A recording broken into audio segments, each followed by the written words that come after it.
the seventh prince of the southern Yue kingdom, who had suffered endlessly for being born with different colored eyes, felt his small body sink slowly to the bottom of the river. Suddenly, a bolt of purple lightning split the sky. Ning Huaiming, who had already stopped breathing, snapped his eyes open. His entire past life flashed before his eyes. The choking sensation of the water brought him back to reality, and he scrambled ashore with all his might. A violent coughing fit confirmed this was no illusion. Looking at the familiar surroundings and his own tiny hands, he knew that, as unbelievable as it was, he had truly returned. Perhaps even the heavens felt they owed me Ning Huaiming and gave me a second chance. He clenched his fists, his heart soaring with ambition, only to be interrupted by the loud cry of a baby. The sound was so clear it was as if it were right next to his ear, yet he was certain there were no infants anywhere nearby. He couldn't figure it out. Was this some side effect of his rebirth? At that same moment, 100 miles away in the Prince of Ping'an's residence, the cries of a newborn baby echoed through the courtyard. "She's born! She's born! She's crying so loudly. She must be a healthy, lively little girl. She's bound to have a great future. It's just, why is she crying so hard?" No one knew that the body of this newborn baby housed the soul of a full-grown adult. Zhu Yuji, who had been inexplicably transmigrated into a book, was screaming her lungs out internally. "If you knew you were going to kick the bucket tonight, you'd be crying louder than me." She had thought she'd hit the jackpot, being reborn as a noble's daughter. Life should have been a walk in the park. The problem was she was reborn into a trashy, angst-filled novel where the male lead annihilates the female lead's entire family. The male lead, Prince Ping'an, Zhu Qiaosheng, was this body's scumbag dad, and her mother, Liu Ruyan, despite being the princess consort, was just the story's villainous cannon fodder. Even worse, her mother and the male lead's true love had given birth on the same day. To give his illegitimate daughter a legitimate status, her psycho scumbag dad had already sent people to swap the two babies. And right on cue, the old nanny sent by her scumbag dad was already pressing a hand over her mouth and nose. In the original story, this is how she had suffocated to death during the swap, becoming nothing more than a tragic plot device for the main couple's drama. Even though she'd started the game on an impossible difficulty, her adult mind kicked in, and she immediately played dead to get out of this mess. Sure enough, the nanny thought she'd actually suffocated the baby and confidently placed her in a basket. The prince never cared for this child anyway. I'll just find someone to dispose of the body later. The moment the nanny turned away, Zhu Yuji, cursing under her breath, viciously pulled the fake princess's hair, trying to make her cry loud enough to get her mother's people's attention. But the fake princess's cries were too soft, not nearly enough. Zhu Yuji landed a solid punch on the fake princess's face. This time the wails grew louder and she joined in, howling for good measure. That finally did it, startling her mother, who was weak from childbirth. Liu Ruyan quickly asked her personal maid, "What's going on? Why did it sound like my child was speaking?" The maid was baffled. "My lady, you must have misheard. How could a newborn baby talk?" Suddenly, hearing two sets of infant cries from the next room, the head maid knew something was wrong. Her lady had only given birth to one child. Two sets of cries meant something fishy was going on. She immediately had someone bring the young miss to the main hall. Meanwhile, the flustered nanny was caught red-handed. Zhu Yuji's third brother, Zhu Jijian, kicked the nanny aside. "You old witch, what were you trying to do to my sister?" When he looked into the cradle, he was stunned. So, this old witch wasn't a murderer. She was pulling a classic switched-at-birth scheme. The headmaid rushed to Liu Ruyan, carrying the cradle holding both infants. She had been attending to her lady the whole time and hadn't even seen the young miss yet, so she was at a complete loss. Zhu Jijian dragged the wicked nanny in after her, waiting for his mother to interrogate and punish her.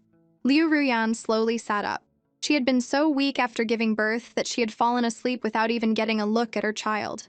Now, looking at the two babies in the cradles, she couldn't tell which one was her daughter. Just then, the Prince of Ping'an, having received news of the failed plan, rushed over. He feigned ignorance, his face etched with worry, playing the part of a loving father. The headmaid quickly explained, "My lord, we don't know who put this nanny up to it, but she brought another child in and tried to swap our young miss in the confusion. It was so chaotic that none of us got a good look at the young miss's face. And now that they're side by side, we can't tell them apart."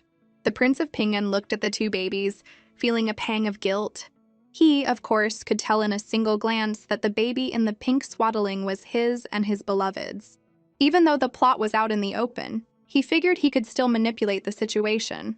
After all, Liu Ruyan was so easy to fool.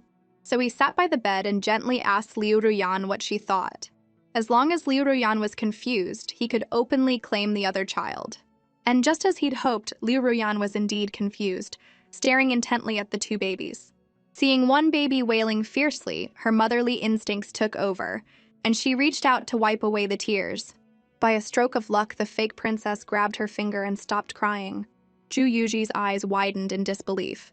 Isn't this a little too convenient? This is going to trick my mom for sure. The Prince of Pingan saw his chance and quickly declared, Ruyan, this child grabbed your hand the moment you reached for her. She must be our daughter. Seeing her scumbag dad being so blatant and impatient, Zhu Yuji was filled with rage. She slapped the fake princess's hand away and tightly gripped Liu Ruyan's finger with both of her own hands. She cursed inwardly. What gives you the right to try and steal my mom? Liu Ruyan froze. Did I just hear a childish voice? Seeing her mother just staring at her without moving, Zhu Yuji wailed in her mind. Pick me! Pick me! Mom! I'm your real daughter! The one next to me is a knockoff! This time, Liu Ruyan understood. The tiny voice was coming from the baby right in front of her. It seemed she could hear her thoughts. Could this be some kind of mother-daughter telepathy? Beside them, the Prince of Pingan noticed Liu Ruyan's attention being drawn to her actual daughter, and quickly interrupted, shouting at the wicked nanny, Speak up! Which of these two children did Ruyan give birth to? Receiving her signal, the nanny pointed to the fake princess in the pink swaddling and declared she was the princess consort's daughter. Zhu Yuji instantly understood her scumbag dad's scheme and started cursing him out again in her head. You old coot playing a shell game with us? I've got a bird's eye view of this whole situation. Don't think I don't know that the baby next to me is the one you had with your little true love on the side. You want to get rid of me to make room for your illegitimate daughter? In your dreams? Liu Ruyan heard every single word. She snapped her head up to look at the Prince of Pingan, realizing he didn't seem to hear the baby's thoughts. A part of her still felt that her husband was a simple and honest man. How could he possibly have someone else on the side? The Prince of Pingan seized the opportunity, claiming the fake princess and cradling her lovingly. Daddy, sweet girl, you've suffered. Daddy will take care of this little villain who bullied you right away. With that, he was about to order someone to throw Zhu Yuji out. Liu Ruyan shouted, Husband, wait! We haven't gotten to the bottom of this. Acting so rashly is not wise. Her once firm belief was shaken by the prince's haste to claim the other child. His behavior was indeed suspicious. Zhu Jijin also chimed in, Father, Mother is right. We don't know who this woman is working for. We must force her to reveal her mastermind. The wicked nanny, getting a look from the prince, immediately fell to her knees and begged for forgiveness. My lady, my lord, I was blinded by greed. Seeing the wealth and splendor of this residence, I just wanted my own granddaughter to live a good life. That's why I did such a brazen thing, swapping the children. I know I was wrong. Zhu Yuji watched as the people her scumbag dad had arranged twisted the truth with their well-rehearsed lies.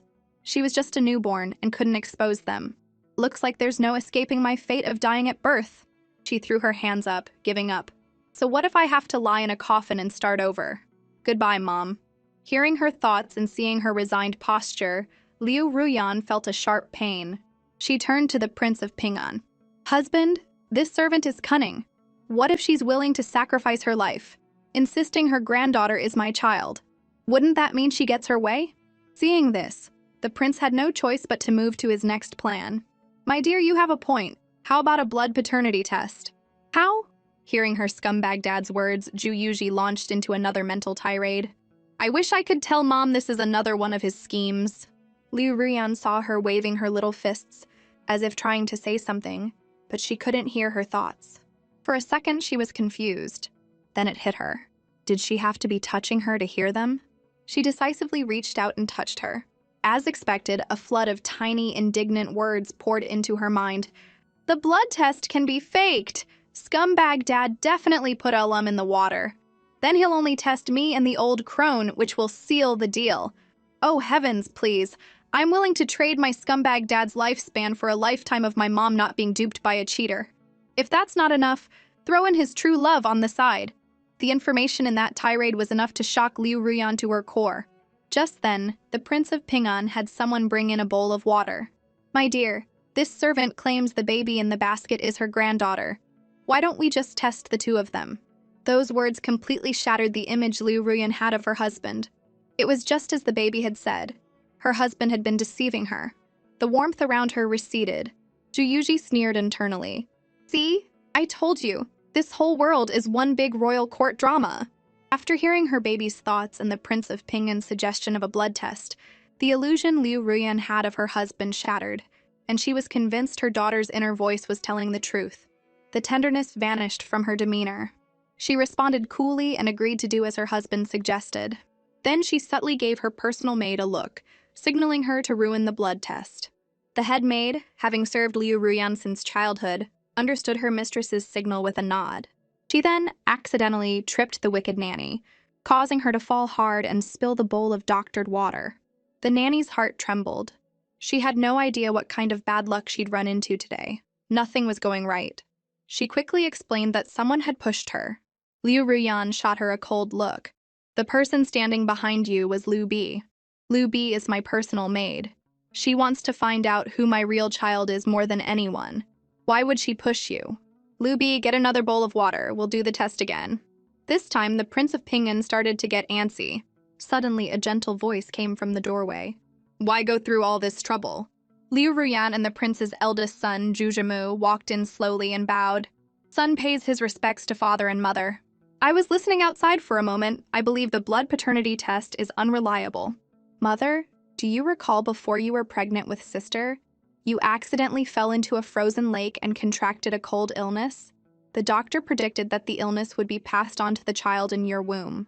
Liu Ruyan nodded. "That would be the most reliable and effective way to tell." Zhu Yuji heard this and had a moment of realization. "No wonder I've been feeling so drowsy and on the verge of death. I really want to find the author of this book and beat them up.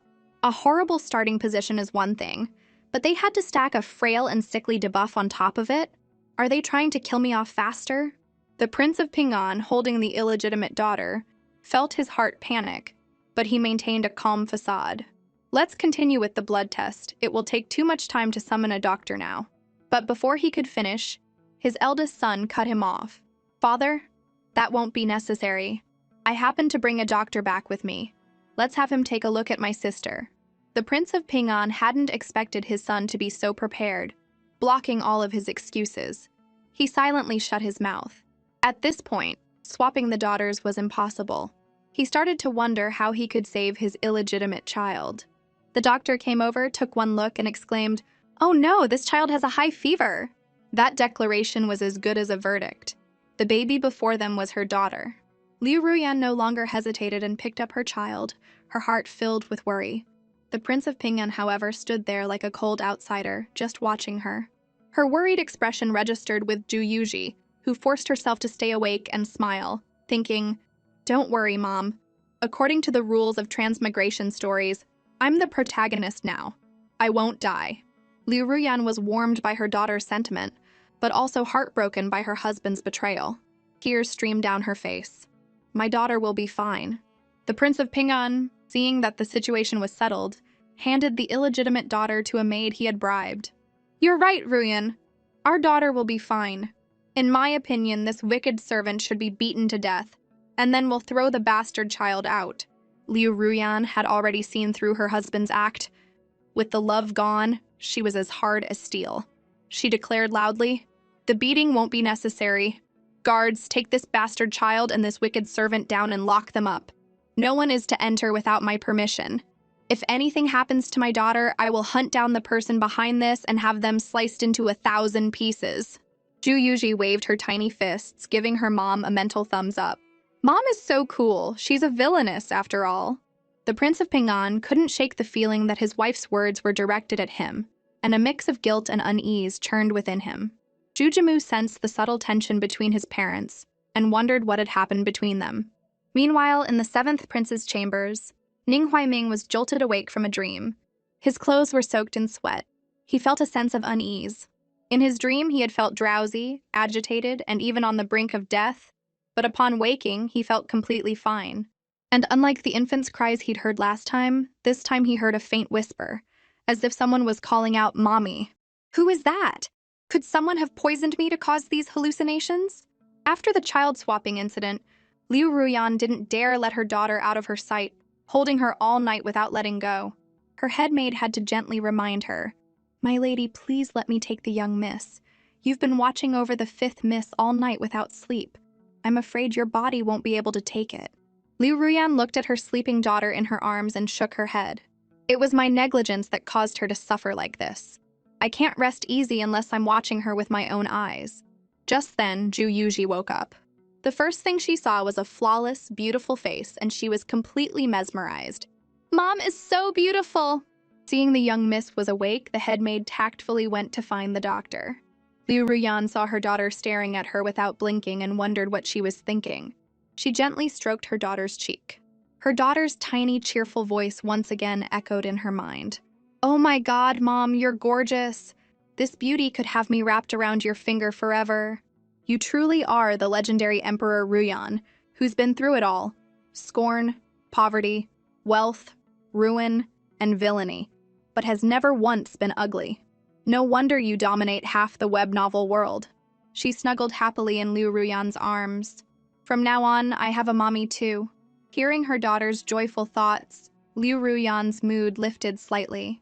"Little you are my youngest daughter.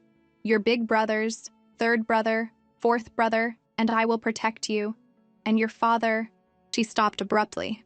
How could a husband who tried to swap their child possibly treat his own daughter well, since she had married into the prince's residence? Besides a concubine who had been brought in before her, Zhu Chaosheng had never taken another consort.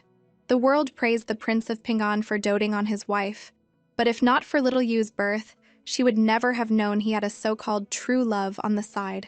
To think she had been shrouded in this false affection for so many years. Liu Ruyan fell silent, her mood sinking.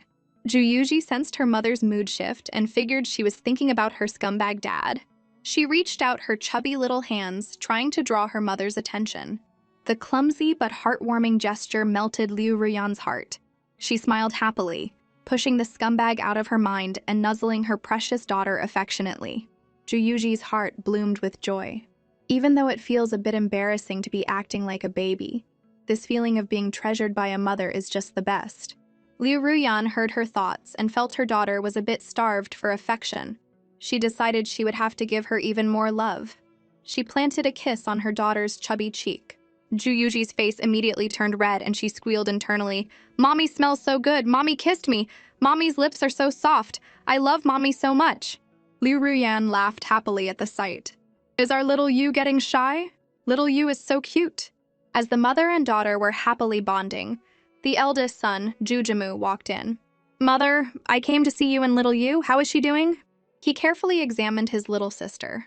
Her eyes were clear and bright, and the way she stared back at him blankly was adorable.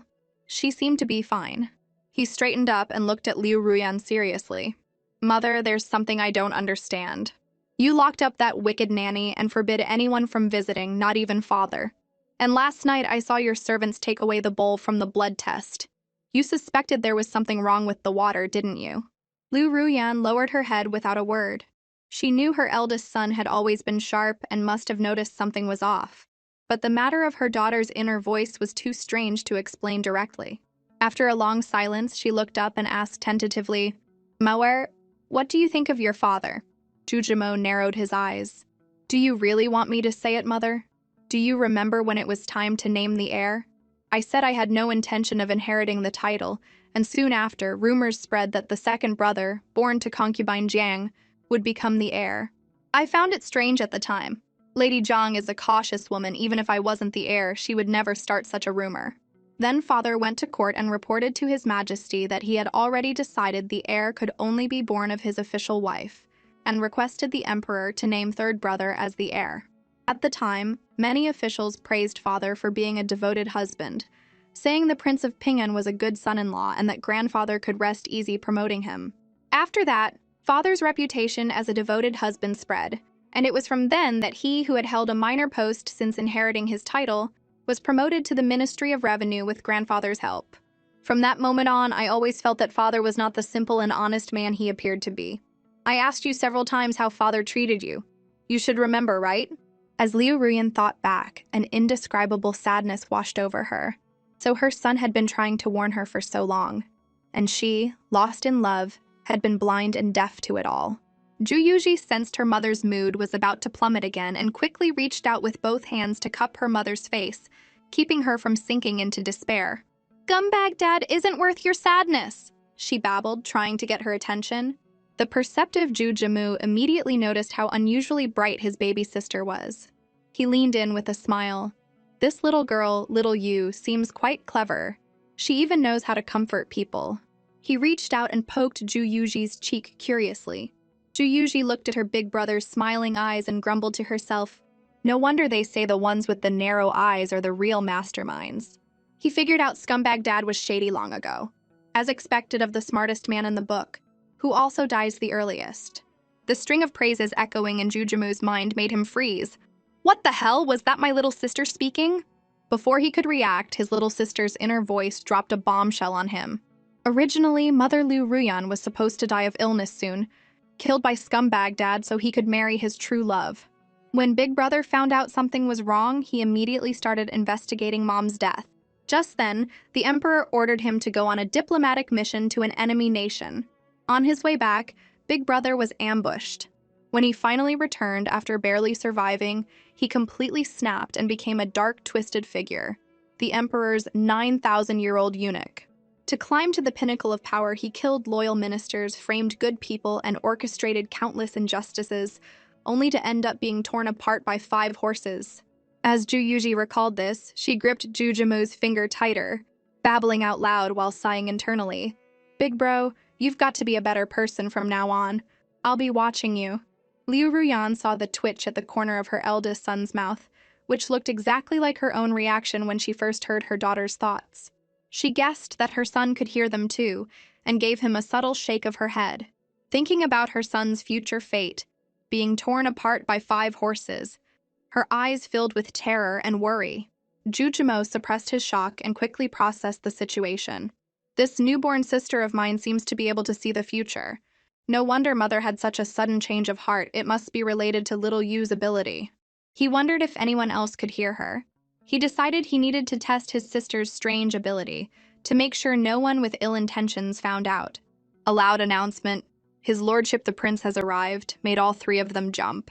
This time, even if Zhu Jimu couldn't hear his sister's thoughts, he could tell from her face alone that she was cursing up a storm. Zhu Qiaosheng's voice arrived before he did. "My dear, I heard little Yu is awake." Seeing his wife and son not responding and looking a little strange, he quickly rushed over, putting on the facade of a loving father as he looked at Zhu Yuji. "I was so worried last night. The thought of little Yu suffering such a terrible ordeal kept me up all night. Here, let me hold her." He pushed his eldest son aside and reached for Zhu Yuji. Liu Ruyan, terrified her daughter's secret would be exposed, was about to stop him, but Zhu Qiaosheng had already scooped up the baby. Liu Ruyan's heart pounded in her chest.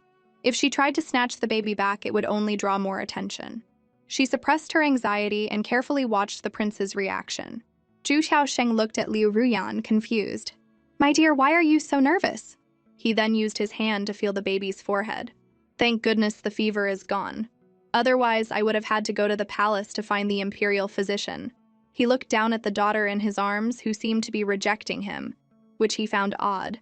Liu Ruyan and Zhu Jimu both breathed a quiet sigh of relief. Thank goodness. It seemed he hadn't discovered little Yu's secret. Zhu Yuji, however, didn't want to spend another second in her scumbag dad's arms. A mischievous smile suddenly crossed her face. Zhu Qiaosheng was stunned. What was that? Did I just see a sly look on a newborn's face? In his moment of shock, he suddenly felt a warm, wet sensation in his hands. He looked down at the baby in disbelief. Is this pee? Fearing he would instinctively drop the child, Liu Ruyan quickly took her daughter back. You little rascal, why did you have to pee on your father? To maintain his image as a doting father, Zhu Qiaosheng forced a smile. It just means little Yu likes her daddy. This is my good fortune. Liu Ruyan heard her daughter's gleeful inner thoughts. See? And he has to thank us for it. She struggled to hold back her laughter as she took her baby, refusing to give Zhu Qiaosheng even a single extra glance. Zhu Qiaosheng felt something was off, but said nothing, setting the stage for the real reason he had come. By the way, Ruyan, we still need you to decide on little Yu's name. Liu Ruyan looked up, her gaze distant. Have you forgotten, husband? When I was first pregnant with little Yu, we discussed it. If it was a boy, we would name him Zhizhu, and if a girl, Yuji. Zhu Chaosheng paused, then quickly laughed it off to cover his carelessness. I've been so busy with matters lately, I actually forgot something so important. My memory is getting worse by the day. I should be ashamed. Zhu Yuji rolled her eyes at him and complained internally. I bet you're busy with your tragic romance with Shen Yulan. You, with a bad memory? You've held a grudge against Shen Yulan's former fiancé for nearly 10 years, bringing it up all the time to torment her. Anyone who didn't know better would think you were some kind of great romantic hero. Hearing her daughter's detailed accusations, Liu Ruyan's dark side flared up again, and a plan began to form in her mind. Hiding the darkness in her eyes, she put on a look of tender affection. Husband, work is endless. Your health is what's most important. Zhu Yuji thought Liu Ruyan had been fooled by Zhu Chaosheng and kicked her legs in frustration. My dearest mother, please open your eyes. The only time a scumbag is honest is when he's hanging on a wall as a portrait. Don't be fooled by him again. Zhu Chaosheng took Liu Ruyan's hand and said with deep emotion, Ruyan, as long as it's for you, for our family, I don't feel tired at all. As long as you understand me, no amount of hardship is too much. Just then, a maid rushed in. My lady, this is bad. The small house in the back of the residence is on fire. Liu Ruyan heard it was the room where the child-swapping nanny and the unknown baby were being held. She frowned. How could a fire start for no reason? What about the old woman and the child? Before the maid could answer, Zhu Chaosheng interrupted her. If that grandmother and grandchild are dead, they're dead. You've just given birth and shouldn't worry yourself. I'll go check on the fire. You just rest and recover. With that, he strode away. Liu Ruyan watched his retreating back, her eyes glinting. To be able to set a fire in the residence without alerting the guards? Who else could it be but the man who shared her bed? And Zhu Jimo, who had been silent ever since Zhu Chaosheng arrived, saw things even more clearly. He lowered his eyes and said, Mother, I shall take my leave as well. Fearing her eldest son would truly follow the dark path little Yu had described, she called out to him just as he was about to leave. Mauer, if one day you wish to become a court official, Mother will help you. She was willing to get her own hands dirty, but she hoped her children could keep theirs clean. Jujimo was taken aback for a moment, then understood what his mother was worried about. He made his own position clear. Rest assured, Mother, if one day I must stand in a high position, it will only be because there is someone I must kill who I cannot otherwise reach. As for now, I have no desire to be a villain. I'll take my leave. Liu Ruyan silently vowed, When you need it, Mother will give you everything she has. I won't let your path be a difficult one. Once only the mother and daughter were left in the room, the head maid entered and reported in a low voice. Just as you predicted, my lady, we investigated the water from the blood test last night. There was indeed something wrong with it. Also, I secretly went to check just now. The nanny was burned to death, but the child is missing. This news made Liu Ruyan's eyes turn red, but it also cleared her head. Since you showed me no mercy, don't blame me for being ruthless. The head maid, changing Zhu Yuji's clothes, asked nervously, My lady, should we send people to find that child? For a moment, a vicious look crossed Liu Ruyan's face, but it vanished the instant she met Zhu Yuji's clear gaze. She smiled gently. No need. In the end, she is just like little Yu. This is all the fault of the parents. Why should we hunt down and kill a child? Hearing her mother's words, Zhu Yuji's eyes filled with admiration, and she grinned happily, completely missing the look of grim determination in Liu Ruyan's eyes as she looked up. Look at that class! What villainous! I declare my mom a true saint. Liu Ruyan felt a pang of guilt hearing her daughter praise her internally. She handed the baby to the head maid. Take little Yu down for a nap. With her daughter's gaze no longer on her, she whispered her orders. Cut the weeds and pull out the roots. Leave no future trouble. The head maid understood her mistress didn't want the young miss to witness such darkness, and gave a nearly imperceptible nod. Elsewhere, Jujimo and his trusted guard went to the woodshed. The fire had already been contained. He coolly ordered his guard, Have men watch all the exits of the residence. If you see anyone leaving, be sure to follow them. The guard reminded him in a low voice, Her ladyship may not want you to get involved. Jujimo replied, If we don't eliminate the threat, it may cause disaster later. I must be ruthless. Do not, under any circumstances, tell my mother about this." After settling the matter, he suddenly turned to his guard with a slight smile. "By the way, do I look like some great villain?" The guard shook his head vehemently. "My lord, you are noble and righteous." "Not at all."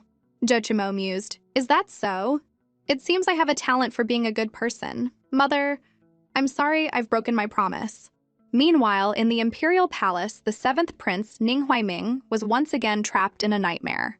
In his dream, he was in a pitch-black space, and a voice from the void urged him to walk forward.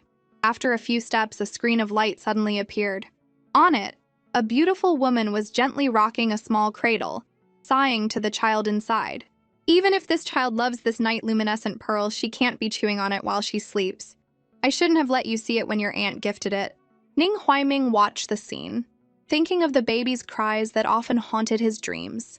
He desperately wanted to know who that child was. He walked toward the light, trying to see the baby's face in the cradle. But just as he got close, he found his feet were frozen in place. He heard urgent footsteps behind him, and everything around him began to shift wildly. The environment transformed into the grand hall where he had held court as emperor in his previous life. Before he could process the change, he turned around and found himself back in his adult body. A moment later, a dagger was plunged into his stomach. Ning Huaiming's eyes were fixed on the woman who had stabbed him. She was dressed in mourning clothes, her face filled with hatred. "Hell, for your ambition, you destroyed Southern Yue and killed my brother, and you still dare to think I would marry you. Go to hell and pay for what you did to my brothers." Ning Huaiming said nothing. The whole thing felt absurdly unreal. He didn't even know this woman. But her next words made his eyes widen. "You think being reborn means you can control everything? You schemed and plotted, but the one thing you didn't account for was me." The rest of her words became muffled. He was losing consciousness from the blood loss. He gripped the dagger in his abdomen, shoved the woman away, and stumbled back a few steps. He looked at the weapon sticking out of him in utter disbelief. He knew this dagger well. It was a keepsake from his mother. The dream was so bizarre that it jolted him awake. He instinctively touched his stomach and let out a huge sigh of relief when he found it unharmed. It was just a nightmare. He picked up the dagger from beside his pillow. The warmth coming from the hilt made him pause. Was it really just a dream? Or was it a premonition? He had never believed in gods or ghosts, but everything that had happened since his rebirth was upending his worldview. As he stood there in shock, his personal eunuch entered. "Your Highness, Master Mingai has returned." His Majesty heard the master was back from his travels and has already summoned him to the palace. Ning Huaiming looked up. Perhaps the master would have the answers. He told the eunuch to help him dress. At the same time, in another part of the world, a sleeping Zhu Yuji sneezed and woke up. Liu Ruyan thought her daughter was sick again and anxiously tucked her in. "My sweet girl, why did you sneeze? Did you catch a chill?" Zhu Yuji met Liu Ruyan's worried gaze and came to her senses, complaining internally. "Phew, that was close. So it was just a dream." "Mom, you have no idea what a horrible dream I just had. I dreamt that when I grew up, I offed someone. It was like slice and it was done. I couldn't even control myself. I don't know who I killed, but the whole scene had a very angsty, romantic tragedy vibe." Liu Ruyan couldn't help but laugh out loud at her daughter's dramatic inner monologue and flailing limbs. She was just too cute. She held her daughter's hand reassuringly. "You had a nightmare, didn't you? Don't be scared. Dreams are fake. My daughter is so adorable." Meanwhile, at the Northern Yin Imperial Palace, Master Mingi was walking toward the palace gates with his staff when he saw Ning Huaiming waiting for him. Mingai offered a Buddhist salute. "Amitabha, for the seventh prince to be waiting here, is there something troubling you that this humble monk can help with?" Ning Huaiming's face lit up. "As expected, I can't hide anything from you, Master." He gathered his thoughts. "Master, I keep dreaming about a girl. In my dreams, she does things that I find completely unbelievable. Do you think these dreams will come true?" Mingi replied, "Your Highness, all things in this world are a cycle of cause and effect. The causes of a past life bear fruit in this one. The reason dreams come true is because fate has already been determined." When Ning Huaiming heard the phrase, "the causes of a past life bear fruit in this one," his heart jolted. He stared at Mingi without blinking. "Fate is determined? You mean my future will be just like the dream?" I will personally hand a dagger to a woman and let her kill me." Ning Huaiming looked away and bowed. "Thank you for your guidance, master. Unfortunately, I don't believe in fate." As he turned, his youthful face twisted with a chilling ferocity. He gripped the dagger at his waist. "Fate? That's just an excuse for the weak who sit around and wait for death. This time I will be the one holding the blade. I fought so hard for this second chance. Anyone who stands in my way must die." He recalled the details of his dream. He was an adult, which meant the woman must have been the infant, all grown up. He remembered in the dream, the woman accused him of destroying Southern Yue. That meant she was from Southern Yue and had ties to its royal family. According to his memories of his past life, Southern Yue and Northern Yin were currently in peace talks over border issues. Perhaps he could use these talks as an excuse to take a trip to Southern Yue. A month passed in the blink of an eye. Liu Ruyan finished her month of postpartum confinement, and the prince's residence threw a grand full-moon banquet for Zhu Yuji. "Congratulations, your highnesses, on the 5th Mrs. 1-month celebration. Look at those eyes and that nose. She looks just like the princess consort." Zhu Yuji, nestled in Liu Ruyan's arms, was not in high spirits. The endless stream of pleasantries was starting to annoy her. She felt like she had forgotten something important, but she just couldn't remember what. Suddenly, a loud announcement cut through the noise. "Her Majesty the Empress has arrived." Everyone immediately knelt. With the Empress present, the atmosphere of the banquet became even more lively. Empress Liu Ruqiang walked up to her sister, Liu Ruyan, and smiled. "You may all rise. Today is my niece's full moon celebration, so there's no need for such formalities." "Little Yu, I'm your auntie." Zhu Yuji looked up and was hit by a wave of stunning beauty.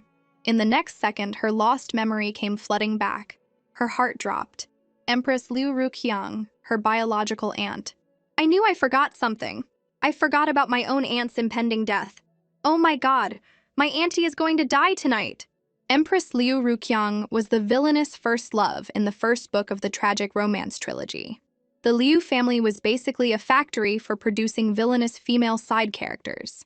Not only was she the male lead's childhood sweetheart, but she was also the leader of the palace's unofficial anti-pregnancy squad, frequently dosing the other concubines with contraceptive tea to secure her son's position as crown prince. And the male lead of the first book, the pathetic Shen Heng, ended up falling for a woman who was just a substitute for Liu Ruqiang. After Shen Heng became emperor, he suspected Liu Ruqiang of trying to harm his new love. In the end, her aunt, this villainous first love, died as collateral damage in the male lead's groveling win-her-back arc. Zhu Yuji reviewed the plot, looked at her gentle aunt, and complained internally, "How could an aunt this beautiful be a villain? The author must have gotten it wrong."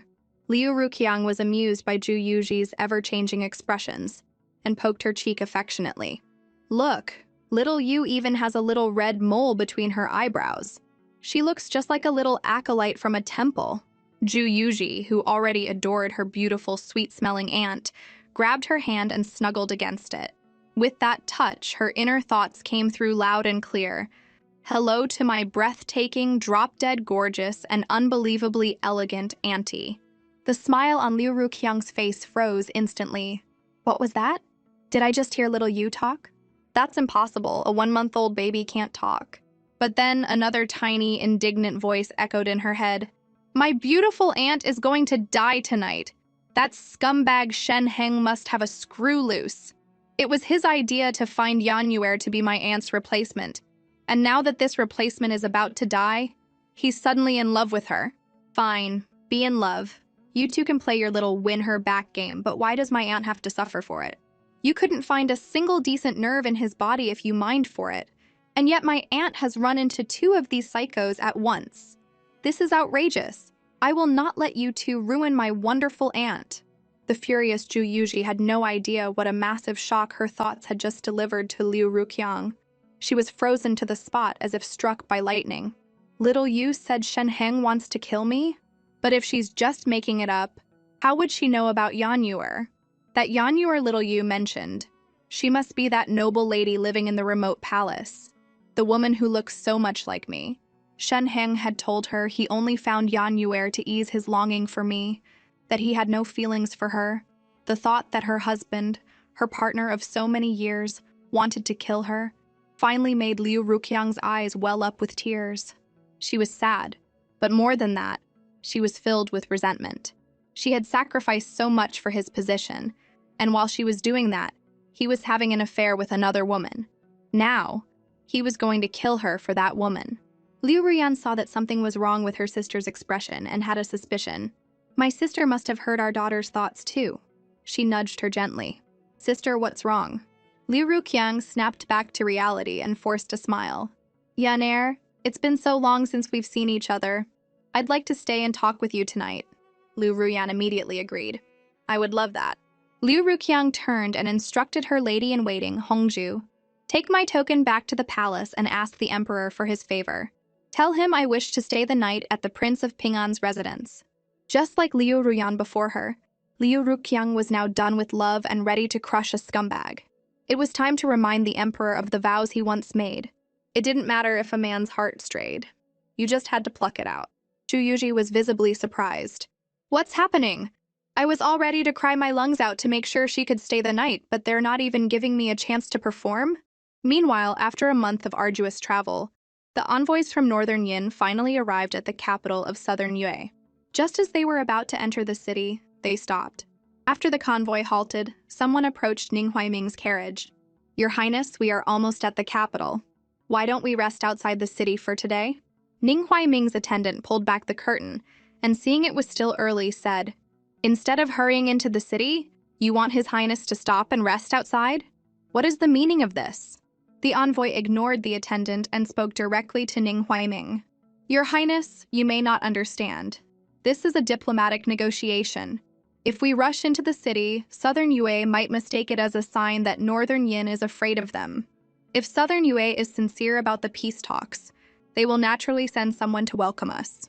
Ning Huaiming pretended not to notice the envoy's disrespect and said meekly, Oh, I see, I was being thoughtless. In that case, we will follow your arrangements and rest at the inn outside the city. The attendant lowered the curtain, and the timid expression on Ning Huaiming's face vanished. They're trying so hard to keep me out of the city. I have to give them credit for their patience, waiting a whole month just to make their move now that we're at the capital. His attendant frowned. Your Highness, the color of your eyes. Ning Huaiming cut him off. It's fine. It's always better to keep a low profile. By the way, how are the preparations I asked for?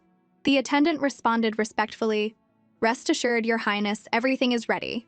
Ning Huaiming nodded. Good. Tonight is destined to be a sleepless one. He then closed his eyes to rest, waiting for his assassins to walk into their trap. Halfway through the feast, a crying woman burst in, begging the Empress for justice. The lively atmosphere came to a halt as guests exchanged curious and gossipy looks. The Empress looked down and saw that the kneeling woman was the sister of the new top scholar. She frowned and asked, What has happened? The scholar's sister kept her head down, stammering, unable to speak. Juyuji suddenly remembered. Her full moon banquet also involved some drama with her third brother. Hearing her daughter's thoughts, Liu Ruyan's heart clenched. The clueless Zhu Yuji quickly tried to recall the plot. Because third brother was named the heir early on, scumbag dad took him under his wing to teach him, but he was actually raising him to be useless. As he grew up, third brother got into drinking, gambling, and womanizing. But thanks to scumbag dad's cover-ups, mom never found out. Third brother's downfall all started on the day of my full moon banquet. He acted inappropriately and offended the new top scholar's sister. But mom and Auntie Empress thought the girl was making false accusations. Not only did she not get justice, but she was also scolded in public. Unable to bear the humiliation, she went home and killed herself that night. From then on, the top scholar held a grudge against the Zhu family. In the end, he framed third brother for sleeping with one of the emperor's concubines, and the emperor had his hands and feet chopped off. Liu Ruyan gasped. Her son, the heir, who should have been held in high regard, was being ruined right under her nose because of her negligence. She was so angry she could barely breathe, and her desire for vengeance surged. The scholar's sister's suppressed sobs brought her back to reality. I have been wronged, but I truly don't know how to speak of it. Thinking of her son's grim future, Liu Ruyan knew she absolutely could not afford to offend this young woman tonight. She immediately ordered her maid to fetch her third son. Then she walked down and personally helped the scholar's sister up. I understand your grievance. Would you be willing to come with Her Majesty the Empress and me to the side hall to speak privately? The scholar's sister nodded timidly. In the side hall, the third son, Zhu Zhijian, ran in excitedly. "Mother, you called for me?" Before he could even get close, Liu Ruyan splashed a cup of tea in his face, sobering him up instantly. "So young and already so dissolute and shameless, look what you've done." Zhu Zhijian finally saw the girl behind his mother and scoffed, feeling wronged. "Mother, I just tugged on her clothes a little. Is it really that big of a deal?" Zhu Yuji, seeing this, was indignant. "Course it is. Mom, hurry up and string him up and whip him. If you don't beat him now, the only thing you'll be doing later is stomping on his grave." Seeing her son was still unrepentant, Liu Ruyan had a maid kick the back of his knees, forcing him to kneel before the scholar's sister. She then turned to the young woman. "I apologize. It was my failure to discipline him that caused you this grievance. Whatever punishment you wish to give him today, I will grant it." The scholar's sister was stunned that the princess consort would apologize to her. Zhu Zhijian shouted defiantly, "Mother, how could you do this to me? I am the heir of this residence." The empress spoke up coolly. "Is that so? Then I wonder if I, the empress, have the authority to discipline you? Guards. The heir has shown disrespect to his elders. Drag him out and give him 20 heavy strokes with the rod." Zhu Yuji cheered internally. "Good. Beat him. If he doesn't get beaten now, he's bound to cause trouble later. Auntie Empress and Mom are the best." When the scholar's sister saw Zhu Zhijian actually being dragged out by guards to be beaten, and with both the Empress and the princess consort on her side, her anger dissipated. Liu Ruyan added, "Tomorrow, I will bring this delinquent son of mine to your home to apologize again. Is this arrangement acceptable?" The scholar's sister curtsied. "I never expected your majesty and your ladyship to be so reasonable and grant me justice. Since the heir already knows his mistake, I will not pursue the matter further. I shall take my leave." The matter with the scholar's family was resolved, but the issue with her third son was far from over. Liu Ruyan was determined to reform him. She had a maid take Zhu Yuji back to rest. Zhu Yuji struggled, not wanting to leave. She wanted to stay for the drama, but no one was letting her. As soon as Zhu Yuji was out of earshot, Liu Ruyan's face hardened with the authority of the lady of the house. "Guards, investigate everyone around the heir. Anyone found to have encouraged his hedonistic behavior will be beaten to death." As the head maid was carrying Zhu Yuji back to her room, they passed through the garden. Zhu Yuji looked up at the bright full moon and sighed. "In the blink of an eye, it's been a while since I transmigrated into this trashy novel. I wonder if I'll ever be able to go back. Even though I finally have a mom, it's hard not to miss my phone and computer. If only I hadn't gotten curious and clicked on this novel just because I shared a name with the protagonist of the third book. If only I hadn't become a keyboard warrior and called the book a story about a bunch of psychos. If only I hadn't been told by another reader, if you think you can do better, then you do it. Then I wouldn't have actually ended up here in this angsty novel as a helpless baby." As she was sighing, a man in black leaped out from behind a rockery. With lightning speed, he chopped the maid on the neck, then deftly caught the falling Zhu Yuji. Phew, that was close. Almost came all this way for nothing and dropped the hostage. Without another word, he used his lightness skill and fled the scene. A junior maid could only watch in horror as the little miss was snatched away. When she finally snapped out of it, she screamed for help. "Someone help, there's an assassin." Zhu Yuji calmly accepted the fact that she had been kidnapped, but tears still streamed down her face. "So long, Mom. I'm sailing away tonight. Goodbye to my cringy past and this world full of nut jobs. I'm off to wander the world."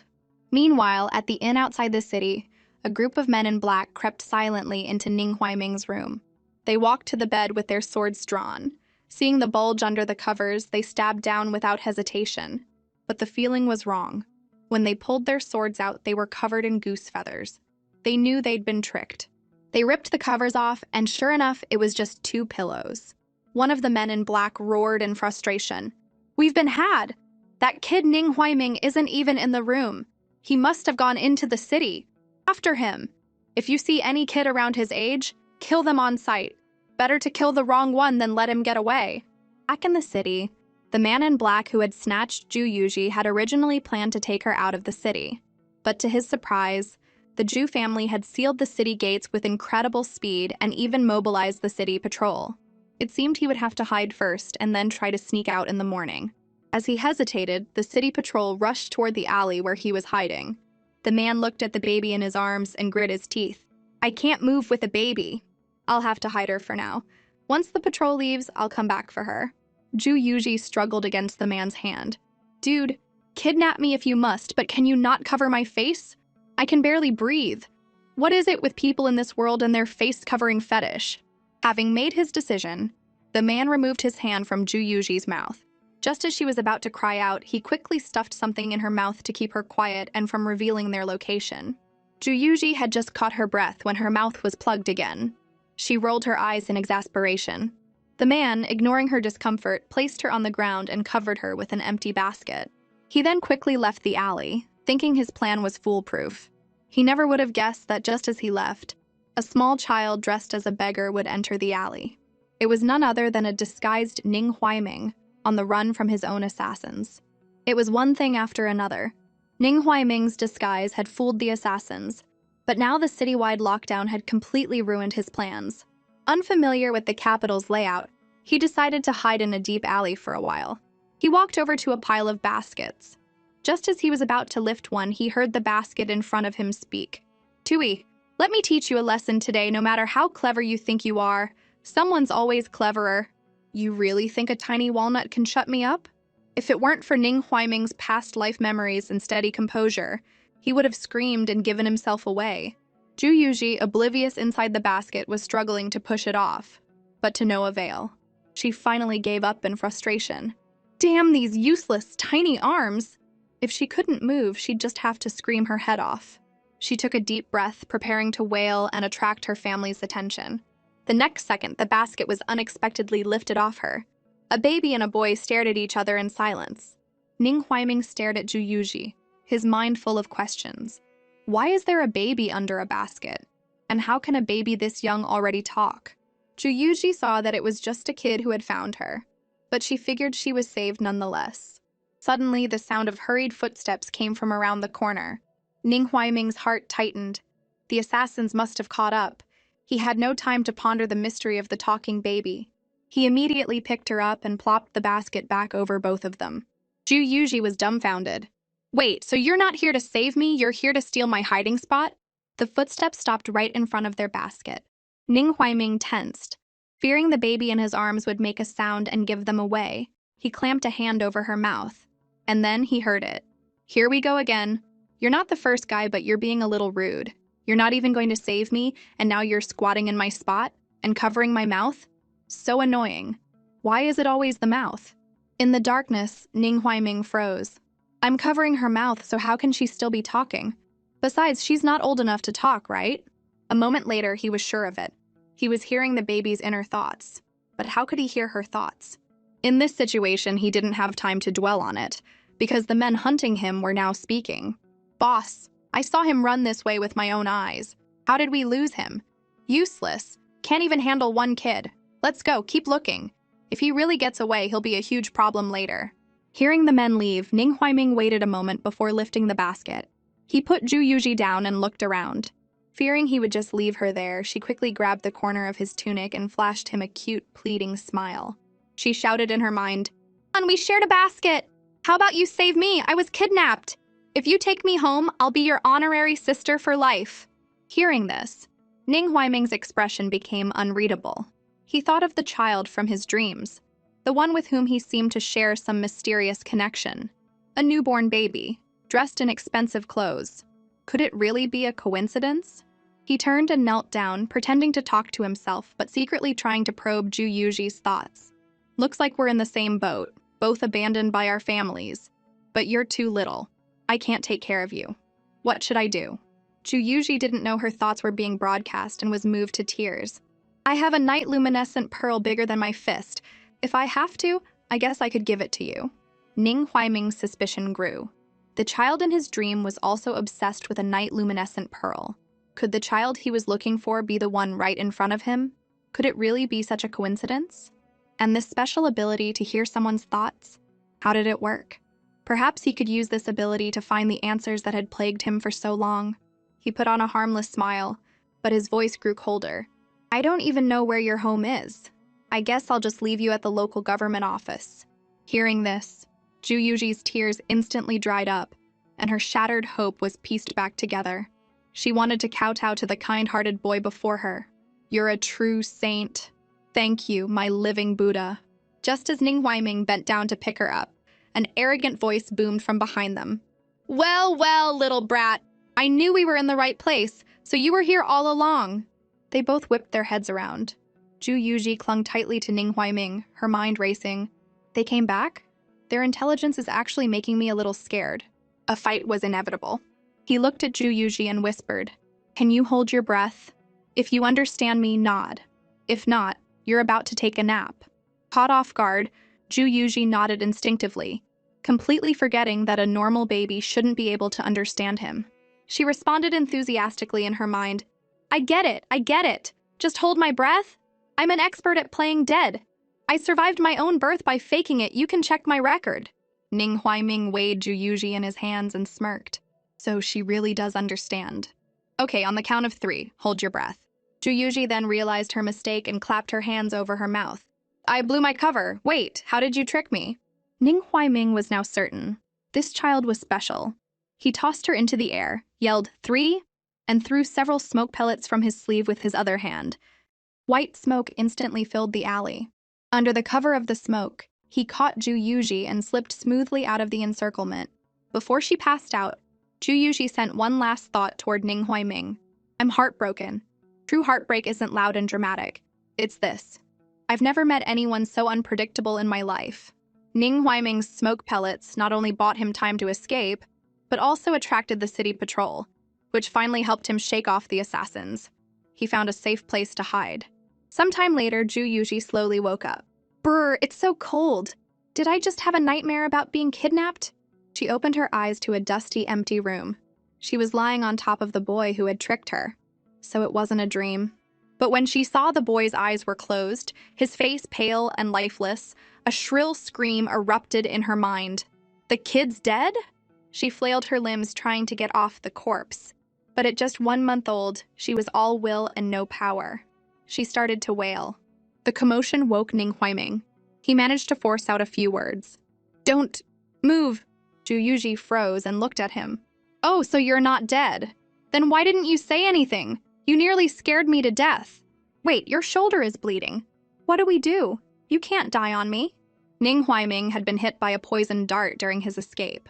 The poison numbed his senses and limbs, but luckily he had an antidote pill. He struggled to say pill. Zhu Yuji didn't get it, but she was anxious to help. Check it out. Ning Huaiming was speechless. He could feel his ability to speak fading. In this situation, his only hope was this baby. He sighed and slowly guided her. Pill in chest. Zhu Yuji mentally slapped her forehead. You should have said so sooner. I thought you were trying to start a rap battle. She began pawing at the inside of Ning Huaiming's clothes until she found a small white porcelain bottle. Zhu Yuji held up the bottle for him to see.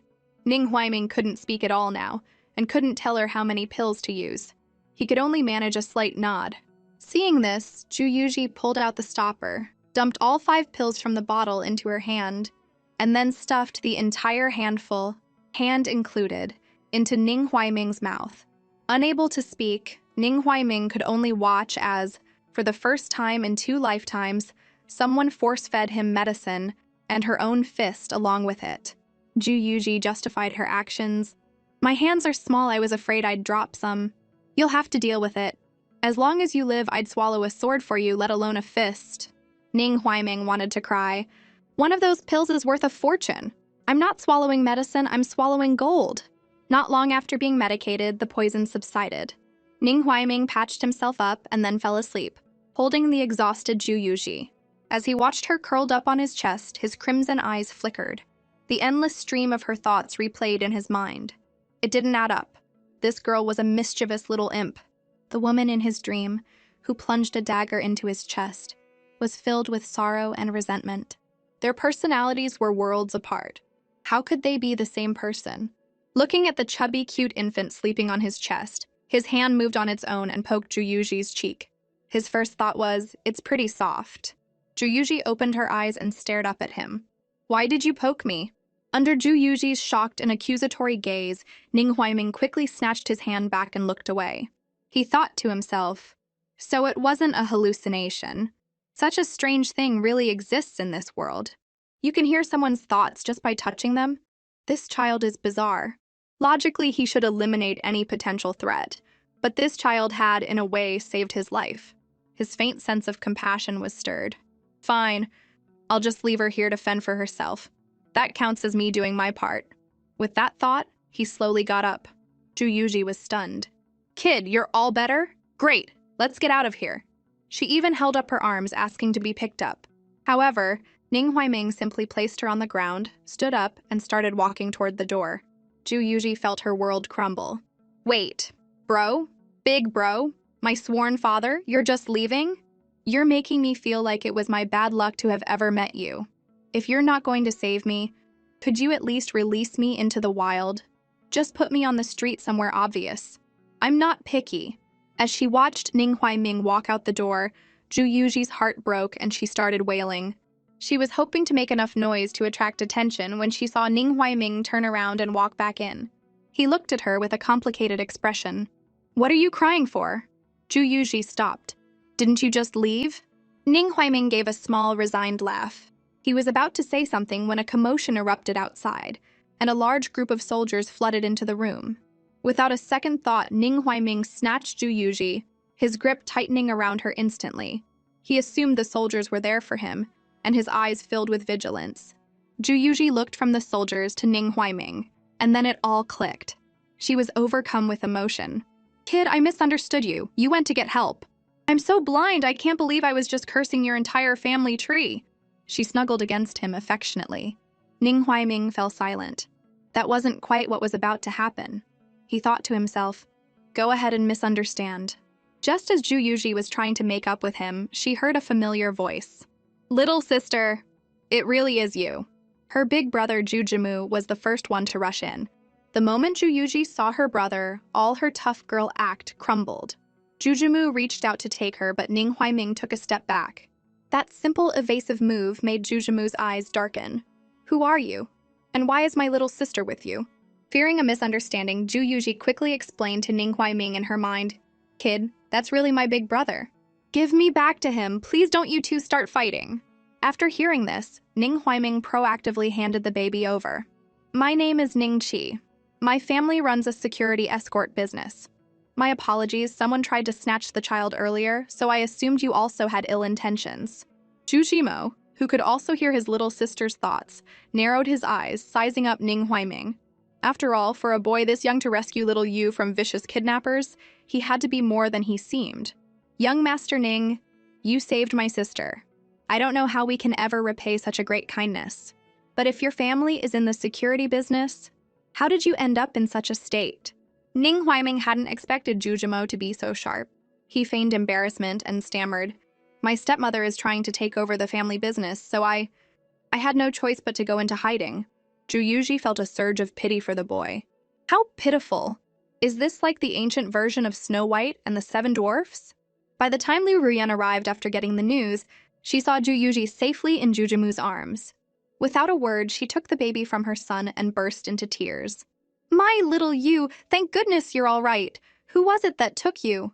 She was so focused on her daughter that she didn't notice Ning Huaiming's gaze had been fixed on her ever since she appeared. Liu Ruyan's face overlapped with the image of the beautiful woman from his dream.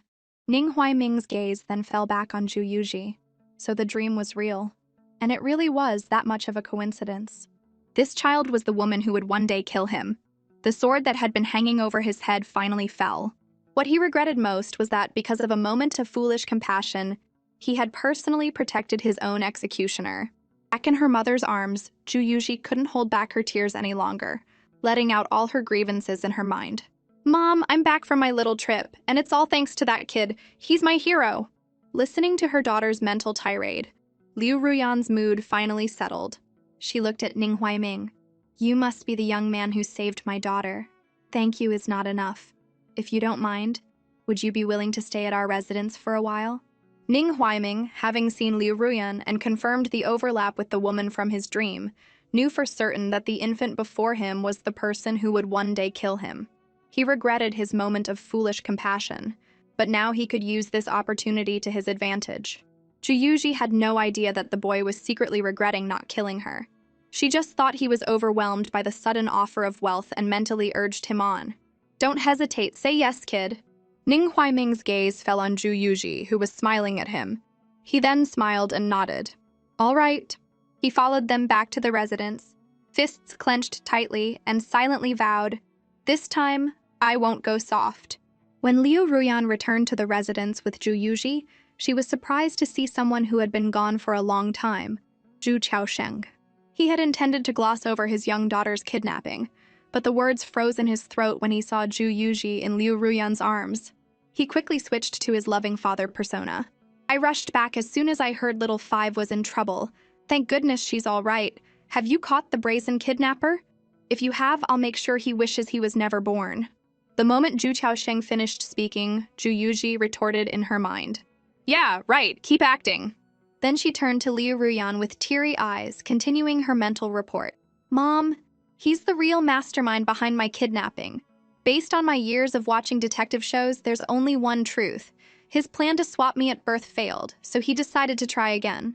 He must have come back so quickly because his goons haven't had a chance to report back yet. You should be glad I can't talk, old man. Otherwise, I'd totally lie and tell you they caught the kidnapper, just to make sure you don't get a wink of sleep tonight." Liu Ruyan, who had snapped out of her love-struck haze after hearing her daughter's thoughts about the affair and the baby swap, was now entirely focused on revenge. She held Zhu Yuji tighter, her expression as gentle as ever. The kidnapper got away, but it seems he left something behind. Before Liu Ruyan could finish, Zhu Qiaosheng cut her off anxiously. "What did he leave?" Zhu Yuji snickered internally. "He's panicking! He's panicking!" Standing behind Liu Ruyan, Ning Huaiming took in everyone's expressions, and a smirk played on his lips. The Prince of Pinggan clearly didn't want his daughter back. The princess consort was aware of this, but was forcing herself to play the part of a loving couple with him. A scheming father, a mother hiding her true intentions, a calculating older brother, and a daughter who seemed clueless but understood everything. The Prince of Pinggan's residence was far more interesting than he'd imagined. He couldn't help but let out a sly smile. Zhu Yuji sharply turned to look at him. "Kid, why are you suddenly smiling like a villain?" Ning Huaiming was startled by her thought, but quickly composed himself, acting as if nothing had happened. Their small interaction went unnoticed by the adults.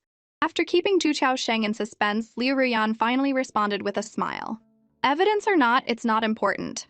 What's important is you, husband. Look at little Five, she's looking at you.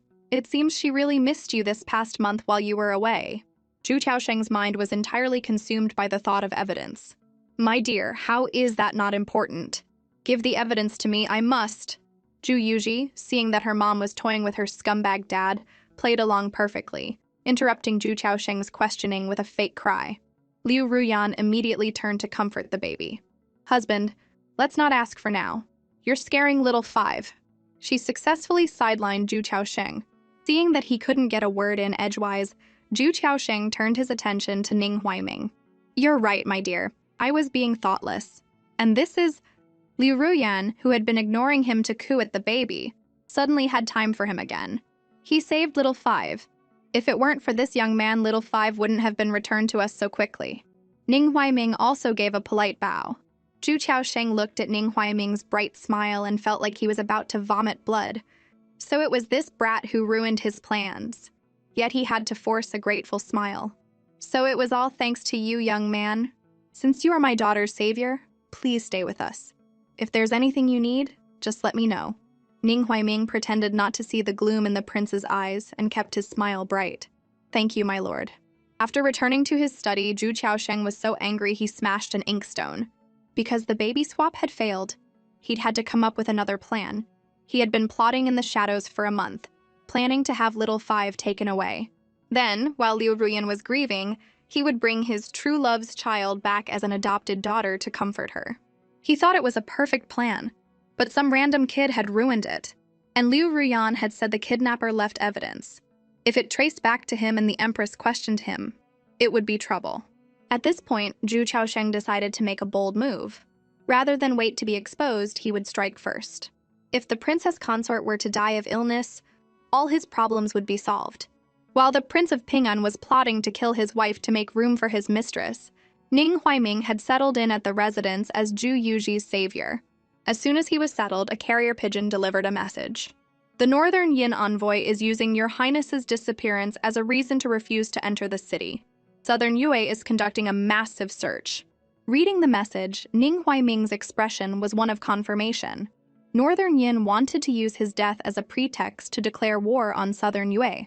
That's why those people had attacked him as soon as he arrived with the envoy, trying to prevent him from reaching the Southern Yue capital. In his past life, Northern Yin had used an envoy's death as an excuse to invade Southern Yue. In this life, they seemed to think the death of a prince would be a better catalyst for outrage and would sabotage the peace talks. Now that he had snuck into the Southern Yue capital ahead of schedule, Northern Yin could only use his disappearance to stall. Southern Yue, of course, would launch a massive search to clear their name. They want these talks to fail. I, on the other hand, will make sure they don't. Just then, a maid called to him from outside his door. "Young Master Ning, the princess consort requests your presence." Ning Huaiming walked out and followed the maid to Liu Ruyan's courtyard. "Young Master Ning, please wait a moment. The princess consort will be out shortly." Ning Huaiming nodded. "May I ask why her ladyship has summoned me?" He inadvertently glanced over and saw Zhu Yuji climbing something, seemingly looking for something. Just as Zhu Yuji was about to slip and fall, Ning Huaiming's body reacted faster than his mind, and he dashed over to catch her. Zhu Yuji looked up and saw Ning Huaiming grinning. "Kid, you're here. My mom is inside picking out clothes for you. Just wait a sec." Then, fighting back her own reluctance, she held out a massive night-luminescent pearl to Ning Huaiming with a pained expression. "Take this. It's for you."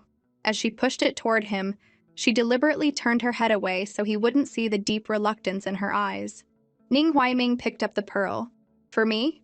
Zhu Yuji nodded solemnly. Ning Huaiming's eyes flickered.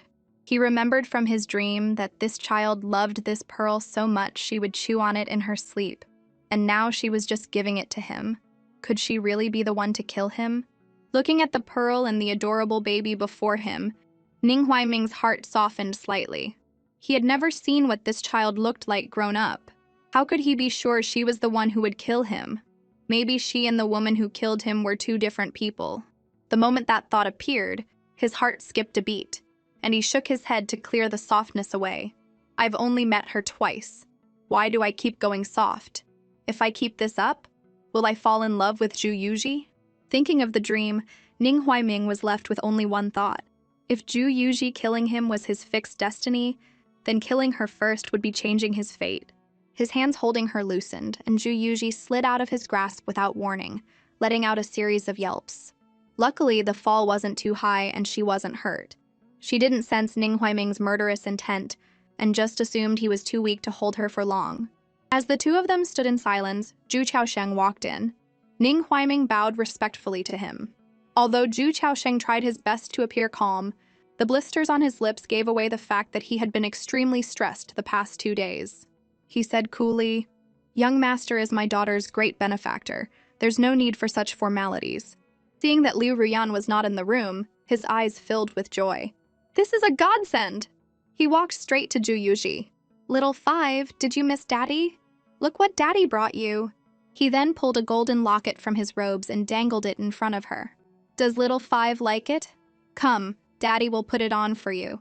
Zhu Yuji looked at the locket about to be placed on her, smiled strangely, and then swung her fist, knocking the locket away. She then bit her scumbag dad's hand with her toothless mouth, cursing him furiously in her mind. "You old coot! Don't think I don't know this locket is poisoned. You want to trigger my cold illness, right? You want to take out me and my mom with one locket, right? You naive scumbag, you actually think you can pull off a plot twist in front of someone who has a bird's-eye view of the story." Although Zhu Qiaosheng didn't feel any pain, he shook his arm in disgust, not at all concerned that his daughter might get hurt. At the critical moment, it was Ning Huaiming who caught the falling Zhu Yuji, preventing her from getting injured. Zhu Qiaosheng took 2 steps back in disgust, looking at Zhu Yuji as if she were a monster. This child managed to avoid his schemes every single time. It was truly bizarre. He suddenly remembered what a fortune teller had once said. The daughter the princess consort has just given birth to has a powerful background. You must be careful. Comparing that with recent events, he felt more and more that this daughter was born to be his bane. With that thought, the killing intent in his eyes inadvertently slipped out, making him even more desperate to kill the mother and daughter. Ning Huaiming pretended not to notice the undercurrent between the father and daughter, but he was secretly horrified. How did Zhu Yuji know this locket was poisoned? And what is a bird's eye view? Could she be able to see the future? If so, will she also foresee my plan to kill her? As the father and daughter faced off in silence, Liu Ruyan walked out from the inner room. Zhu Qiaosheng immediately turned and left without a word. Seeing this, Liu Ruyan's eyes darkened. She could guess that her husband had been trying to harm their daughter behind her back again. It seemed she would have to speed up her own plans. She then hid all her emotions and walked toward Ning Huaiming with a smile. "Young Master Ning, I've already ordered someone to make you new clothes. These are my fourth son's clothes. He's about the same size as you, and he's not home right now. So I brought a few for you. Before the new clothes are delivered." Ning Huaiming cut her off coldly before she could finish her kind offer. "That won't be necessary. Thank you, your ladyship." He returned the night luminescent pearls she had given him, saying it was not appropriate for someone of his status, handed Zhu Yuji to Liu Ruyan, and then took his leave. He felt that since his and Zhu Yuji's ending was bound to be bad, these kind gestures were just a burden. Liu Ruyan was completely baffled, not understanding how a child who was so polite and humble one moment could be so distant the next. She looked at Zhu Yuji. What was that about? Zhu Yuji was just as confused. I don't know. Maybe he thought the pearl wasn't big enough. As Ning Huaiming left the courtyard, he was stopped by Zhu Yuji's older brother, Zhu Zhimu. "Your Highness? Southern Yue is currently searching everywhere for the 7th Prince of Northern Yin. Are you sure you want to hide out in the Prince of Ping'an's residence and not show yourself? They're going crazy out there." Seeing his identity exposed, Ning Huaiming showed no signs of panic. Instead, he retorted with equal confidence. "Since you recognized me long ago, why didn't you expose me?" Zhu Zhimu smiled faintly. "Your Highness saved my sister. Logically and emotionally, the Prince of Ping'an's residence should repay this kindness." Ning Huaiming replied without emotion. "You're too kind, young Master Zhu. Don't worry. When the time is right, I will leave." Zhu Zhimu bowed to Ning Huaiming. They were both intelligent people and knew how to best handle the situation for each other's benefit. Back in his own room, he took out the poison he had hidden and planned to use it to test whether Zhu Yuji truly had the ability to see the future. This poison was technically a tonic. Even if it were ground up and tested, no toxins would be found. However, all the ingredients counteracted each other, turning a tonic into something that could kill without a trace. If Zhu Yuji could truly see the future, she would sense that he had poisoned her, and normal methods wouldn't work on her. If she couldn't, that would be the best possible outcome. After getting everything ready, he asked a servant, "Is the princess consort in her courtyard?" He learned that the princess consort had gone to the palace today. This was a God-sent opportunity that he couldn't miss. Pretending not to know, he went to her courtyard. The maid attending to Zhu Yuji saw him and hurried to greet him. "Young Master Ning, are you looking for the princess consort? She has gone out." Ning Huaiming played dumb with a smile. "My apologies, I forgot. I'll come back when the princess consort returns. Goodbye." Zhu Yuji, who was playing on the bed, saw Ning Huaiming and her face lit up. She quickly babbled, calling out to him, "Kid?" The maid, seeing how happy Zhu Yuji was, invited Ning Huaiming to come in. Ning Huaiming smiled. It would be rude to refuse. After sitting down next to Zhu Yuji, his gaze fell on the milk bottle on the table. While Zhu Yuji was telling him to open a box in front of them, his hand brushed past the milk bottle and he dropped the poison, disguised as a tonic, inside. The substance was colorless and odorless. It wouldn't cause immediate death. At first, the victim would seem perfectly fine, even full of energy. But then one day, months later, they would simply not wake up. After doing this, he picked up the box. "What, are you giving me something else?" This time, Zhu Yuji was making a huge sacrifice, and her eyes welled up with tears of regret. "I thought about it, and last time maybe you were disappointed because the pearl wasn't big enough. This time, I'm giving you all my worldly possessions. Please accept them. From now on, we're sworn siblings, so don't feel bad about how good I am to you. Oh, right, hand me that milk bottle." Ning Huaiming heard her thoughts and replied, "Okay." He considered this the kindest poison, one that would let her pass without any pain while still achieving his goal. He picked it up and handed it to Zhu Yuji, but she didn't take it, instead staring at him with shining eyes. Just as he was starting to feel a little uneasy, he watched as Zhu Yuji grabbed his hand and pushed the milk bottle to his lips. "Kid, you took my stuff, so from now on, we're sworn siblings. We have to have a ceremony. Today, We'll seal our bond. If you're really my brother, you'll drink this milk with me." Ning Huaiming's face became impossibly grave. One second he was administering poison, and the next he was the one being asked to drink it. So, was this a coincidence, or did Zhu Yuji have foresight? Ning Huaiming suppressed his panic and tried to coax her with a smile. "Miss Five, don't joke around. This is your milk. It's not right for you to give it to me." The maid standing by thought Ning Huaiming was just being modest. She was happy to foster a friendly atmosphere between the two children, and said with a smile, "Young Master Ning, it's goat's milk. You can drink it without worry." Seeing Ning Huaiming holding the bottle without moving, Zhu Yuji gave it another push. "Are you looking down on me? If you don't drink it, you're disrespecting me." Ning Huaiming hadn't expected to be outsmarted. Seeing that Zhu Yuji was getting a little upset, it seemed that if he didn't drink it, it would be a bit much. After a long mental struggle, he tremblingly picked up the milk bottle and drank it all in one gulp. His determined expression didn't catch Zhu Yuji's attention, but the empty milk bottle made her face change. "Hey, big bro, I didn't tell you to drink it all. That's my ration for the whole day. I just wanted you to take a symbolic sip, but you didn't leave a single drop for me. Do you have any idea how much of a shock it is for a baby to have no milk to drink?" Zhu Yuji's heartbroken mental cries received no response from Ning Huaiming. At that moment, Ning Huaiming had no time to deal with the child. He had only one thought: get back to his room and take the antidote. He ran off without another word. Zhu Yuji, still lost in her dramatic heartbreak, was left completely dumbfounded. What's going on? Did the kid get angry? But I was just complaining to myself. I didn't think he'd be even more sensitive than me. Meanwhile, Ning Huaiming ran back to his room at top speed, found the antidote, swallowed it, and collapsed onto his bed, completely drained. But his mind was still racing. The antidote wouldn't work that quickly, and he was already feeling the effects of the poison. He couldn't help but grit his teeth.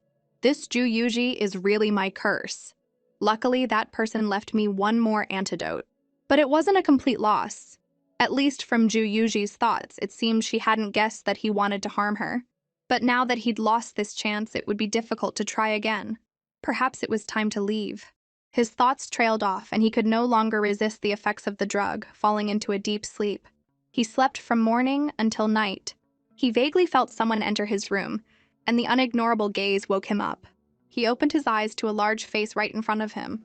He screamed instinctively, "Kid, are you okay?" Seeing it was Zhu Yuji, Ning Huaiming calmed down. "Miss Five, what are you doing here?" Zhu Yuji, who could communicate with this kid without any barriers, told him everything. "I heard you didn't eat dinner, so my big brother brought me to see you. You were sleeping, so my big brother went back first."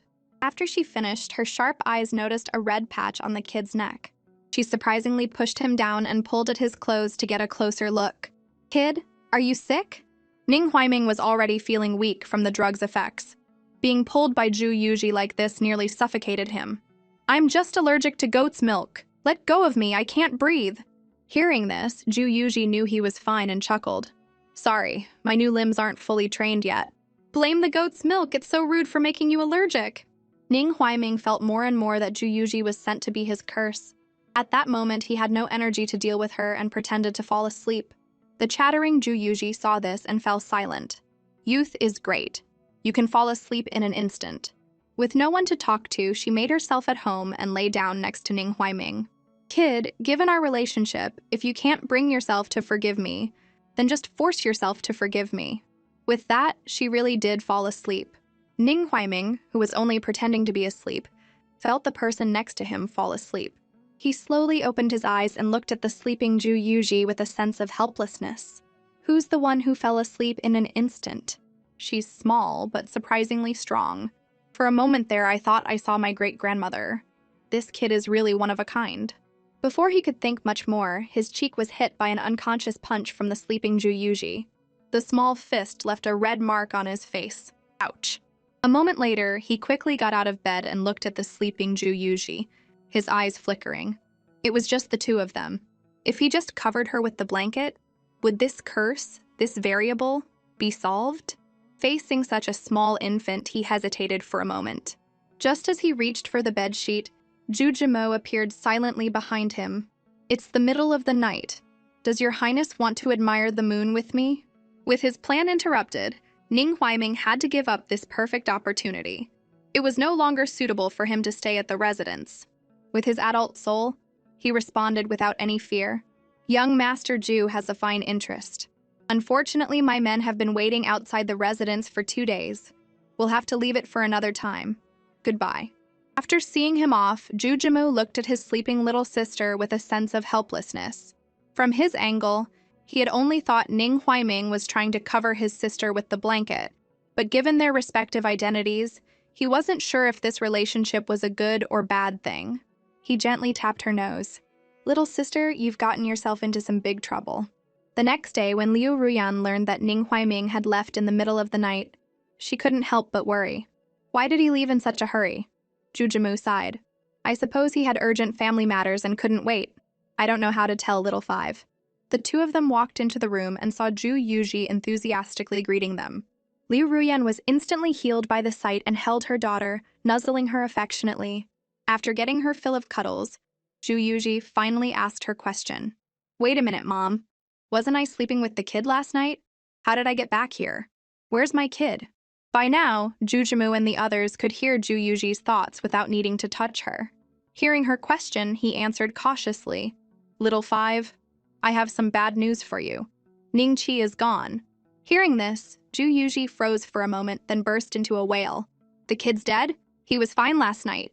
Why did he have to die so suddenly? Oh, kid, I'm so sorry you died so tragically. Ju Jimu's ears were nearly deafened. He quickly interrupted to explain, Little five, don't cry, don't cry.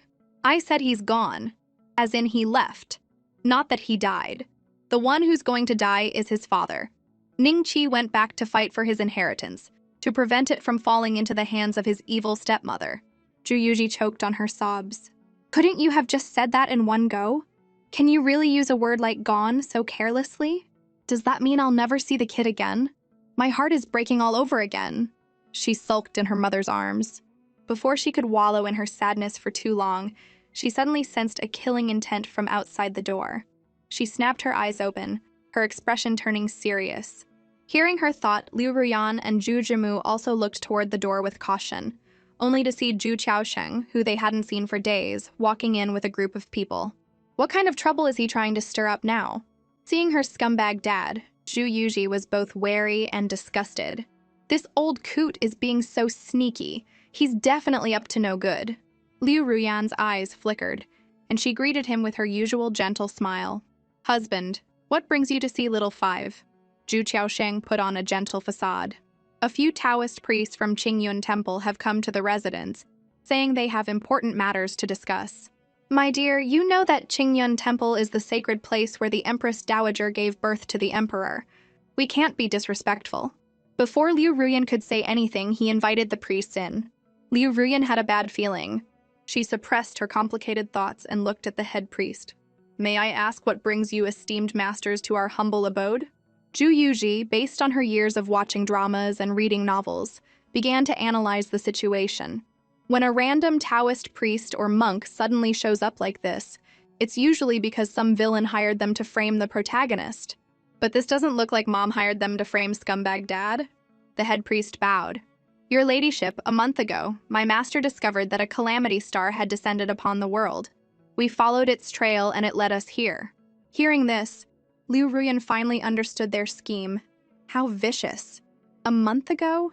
Wasn't that when little five was just a month old? Everyone looked at Ju Yuji. Ju Yuji blinked. Are they talking about me? Liu Ruyan was amused by her daughter's cute expression and responded silently. Yes, they're coming for you, my silly girl. Ju Qiaosheng pretended to scold them but was actually guiding the conversation. Master, how could my daughter be a calamity star? Perhaps you've made a mistake. The priest went along with it. My lord, the calamity star is skilled at hiding. This humble one has not been able to determine its exact identity. However, I have observed the celestial phenomena and calculated that the calamity star will reveal itself and cause chaos at midnight tonight. Tonight, I will set up a formation and perform a ritual, and then the calamity star's identity will be known. Liu Ruyan interrupted sharply. This is not right. My lord, how can you be sure they're telling the truth? Ju Qiaosheng put on a hypocritical, soothing tone. My dear, don't panic. That's precisely why we must confirm the calamity star's identity. I'm doing this for little Five's own good. Ju Yuji suddenly remembered a piece of the plot and started wailing internally. Mom, your precious daughter is about to die again. I just remembered this old coot ends up betraying the country and becoming a spy for Northern Yin in Southern Yue. To speed up Southern Yue's decline, he hired a few Taoist priests to spread rumors that the Southern Yue royal family's luck had run out. See, he has a history of hiring priests to spread rumors. After hearing her daughter's thoughts, Liu Ruyan was shocked. She had thought the man was just keeping a mistress, treating her like a fool, and using her to build himself up. She never imagined he would also betray his country. This instantly escalated from a family matter to a national one, and her previous plans for revenge would have to change. She composed herself and replied, "If my lord insists, then I have no choice but to agree. I will go rest now. My lord, please do as you wish." She carried Ju Yuji back to her room to prepare. The news that Zhu Qiaosheng had hired Taoist priests also reached Ning Huaiming, who had resumed his real identity. Even a tiger won't eat its own cubs. He's serving up Ju Yuji as a side dish. The spy Ning Huaiming had assigned to watch Ju Yuji quickly asked for instructions. "Your Highness, should we send someone to stop them?" Ning Huaiming scoffed. "Why stop them? I'd be more than happy to have someone take care of this major problem for me. Go do something for me. I want to add some fuel to this fire." Liu Ruyan and Zhu Jimu brought Ju Yuji back to their room to figure out how to survive the midnight crisis. Zhu Jimu checked the city entry records. The priests in the residence did indeed enter the city with identity documents from Qingyun Temple. Qingyun Temple is too far from the capital. It's too late to get someone to confirm the priests' identities now. Hearing this, Liu Ruyan's already cold heart turned to ice. Zhu Qiaosheng's move was undeniably cruel. If Little Five was branded as a calamity star, even if she didn't die, she would be sent away. The mother and son were deeply worried. Suddenly, Jujimo thought of his sister's special ability. "Mother, why is Little Five so quiet?" They both turned to look at the bed and saw Ju Yuji frowning, looking as if she were deep in thought. No wonder she was so quiet, she was also trying to come up with a plan. They were both curious about what Little Five was thinking, and tacitly reached out to touch her head, allowing them to listen to her thoughts without obstruction. Damn this old coot! He's really not going to let me off the hook. Tonight's main quest, survive past midnight. Side quest, slap scumbag dad in the face. With no system and no cheats, it looks like I'll have to rely on my luck and my wits. Let's see, how did they pull off this rumor? I think they used a special chemical to write words on the ground beforehand. After the chemical dries, they do some hocus pocus, then burn a paper talisman. When the burning talisman touches the chemical, the fire will follow the writing and the pre-written words will appear. In that case, don't blame me. I'll give you a great Chu will rise, Chen Sheng will be king, and show you what a real PR war looks like. Liu Ruyan and Zhu Jimu were enlightened by her indignant inner monologue. Well now, it seemed Little Five had a plan. They tacitly decided not to let Zhu Yuji know they could hear her thoughts. Zhu Jimu then summarized, "Mother, to prevent those priests from actually coming for Little Five, why don't we strike first and say that Little Five is a divine maiden? Also, I found out that the priests father hired have a chemical that ignites on contact with fire. They plan to frame Little Five." Hearing this, Zhu Yuji's eyes sparkled with admiration. "I didn't think Big Brother would figure it out so quickly. It's almost like someone gave him a spoiler." Liu Ruyan mentally burst out laughing. "My silly girl, someone did give him a spoiler." On the surface, she tried to suppress her laughter and replied to her son, "In that case, we can turn their plan against them. They want to frame her, but what does that have to do with my daughter being a divine maiden?" Zhu Yuji, seeing her mother and brother knew how to fight back, chuckled. That's right. And the night luminescent pearl I gave the kid last time, he didn't take it with him. We can put it behind my butt later to create a glowing filter and really nail the goddess vibe. But wait, why are you two talking so strangely, like you're in a play, with all this dramatic intonation? And why are you both holding my head? Liu Ruyan and Zhu Jimu tacitly turned their heads, pretending not to hear. We're not going to tell you we're getting a close-up experience of the Divine Maiden's wisdom. Soon it was midnight, and both sides were fully prepared. Zhu Yuji was dressed like a little immortal and sat in the center of the altar. "My lord, my lady, your highness, this humble one shall begin." Zhu Yuji looked at her scumbag dad's hypocritical expression and sneered. With all this fanfare, it's clear scumbag dad really wants me dead. Just as Zhu Chaosheng was about to have the priest begin the ritual, the main gates were violently pushed open, and General Pei of the city patrol burst in with his men. Men, guard the residence gates! Tonight, people are only allowed in, not out! My lord, my lady, I received a report that the masters from Qingyun Temple have predicted that a calamity star will appear in the residence tonight. His Majesty has ordered me to seal the residence and see what's going on. Zhu Chaosheng was surprised that the emperor knew, but he didn't dwell on it. This was good for him, a godsend. As long as Zhu Yuji was identified as a calamity star, not even the empress could help them. The priest, having received his orders, began to perform a ritual, lighting a paper talisman in his hand and throwing it onto the prepared ground. The flames quickly shot up, soon forming the character for 5. General Pei saw it and said, "Does this refer to the Zhu family's 5th miss? Is the 5th miss the calamity star?" For a moment, the crowd was filled with panic. Zhu Yuji looked at the superstitious crowd, speechless. If you people read more books, you wouldn't be so easily fooled. Zhu Chaosheng deliberately grabbed General Pei, putting on a show of a loving father. General Pei, there must be some mistake. My little 5 is not a calamity star. General Pei pointed at him. My lord, you can take that up with the emperor. He then threw the man to the ground and was about to order his men to take Zhu Yuji away.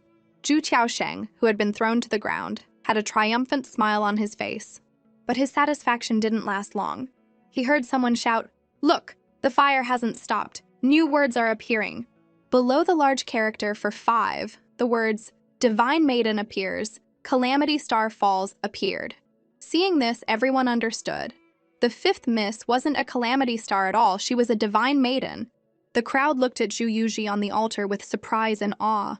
The night luminescent pearl placed behind her butt also did its job, and its soft glow further confirmed that a divine maiden had appeared. Liu Ruyan smiled. The scumbag's plan had failed, and he had instead pushed the daughter he wanted to kill into the position of a divine maiden. He must be so angry he could vomit blood. Perfect. With the help of the night luminescent pearl, Zhu Yuji looked even more divine. Everyone present was convinced that she was a divine maiden descended to earth. Ignoring her scumbag dad's murderous glare, she raised her chubby little hand and pointed at him. As everyone wondered what she meant, Zhu Chaosheng's robe suddenly caught fire. Forgetting his dignity as a prince, he frantically tried to put out the flames. Tonight's events had repeatedly gone beyond his control, and Zhu Chaosheng was not okay. In truth, his robes had caught fire because of the phosphorus powder Liu Ruyan had sprinkled on him when he wasn't looking.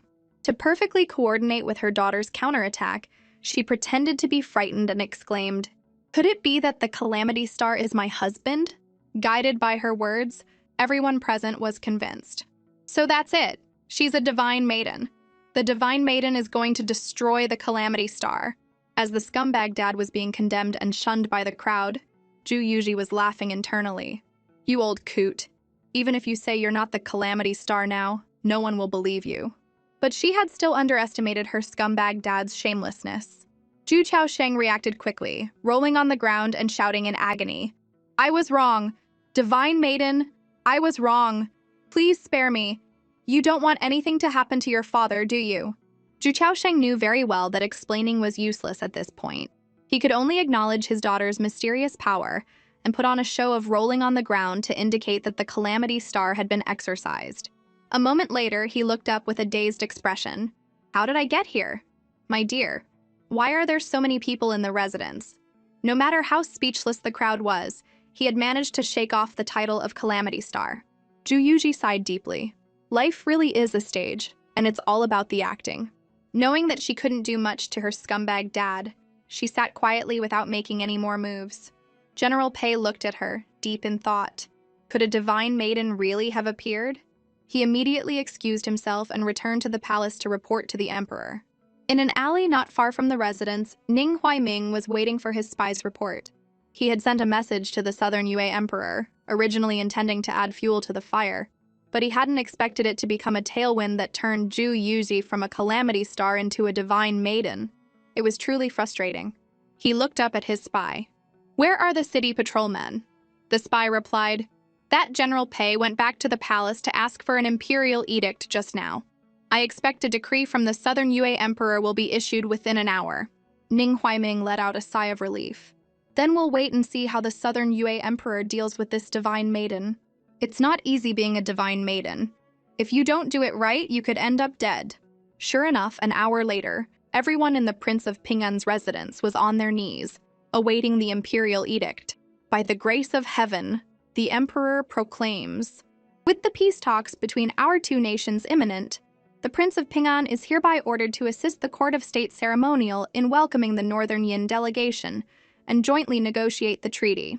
Hearing this, Zhu Yuji thought to herself, of course. Just like in the story, the old coot is going to the peace talks with the Northern Yin envoy. If nothing goes wrong, the talks will break down and the old coot will be dismissed from his post and thrown in jail. A one-stop service. Hey, you old coot, your good days are numbered. She was gloating internally, but she didn't expect to be implicated herself.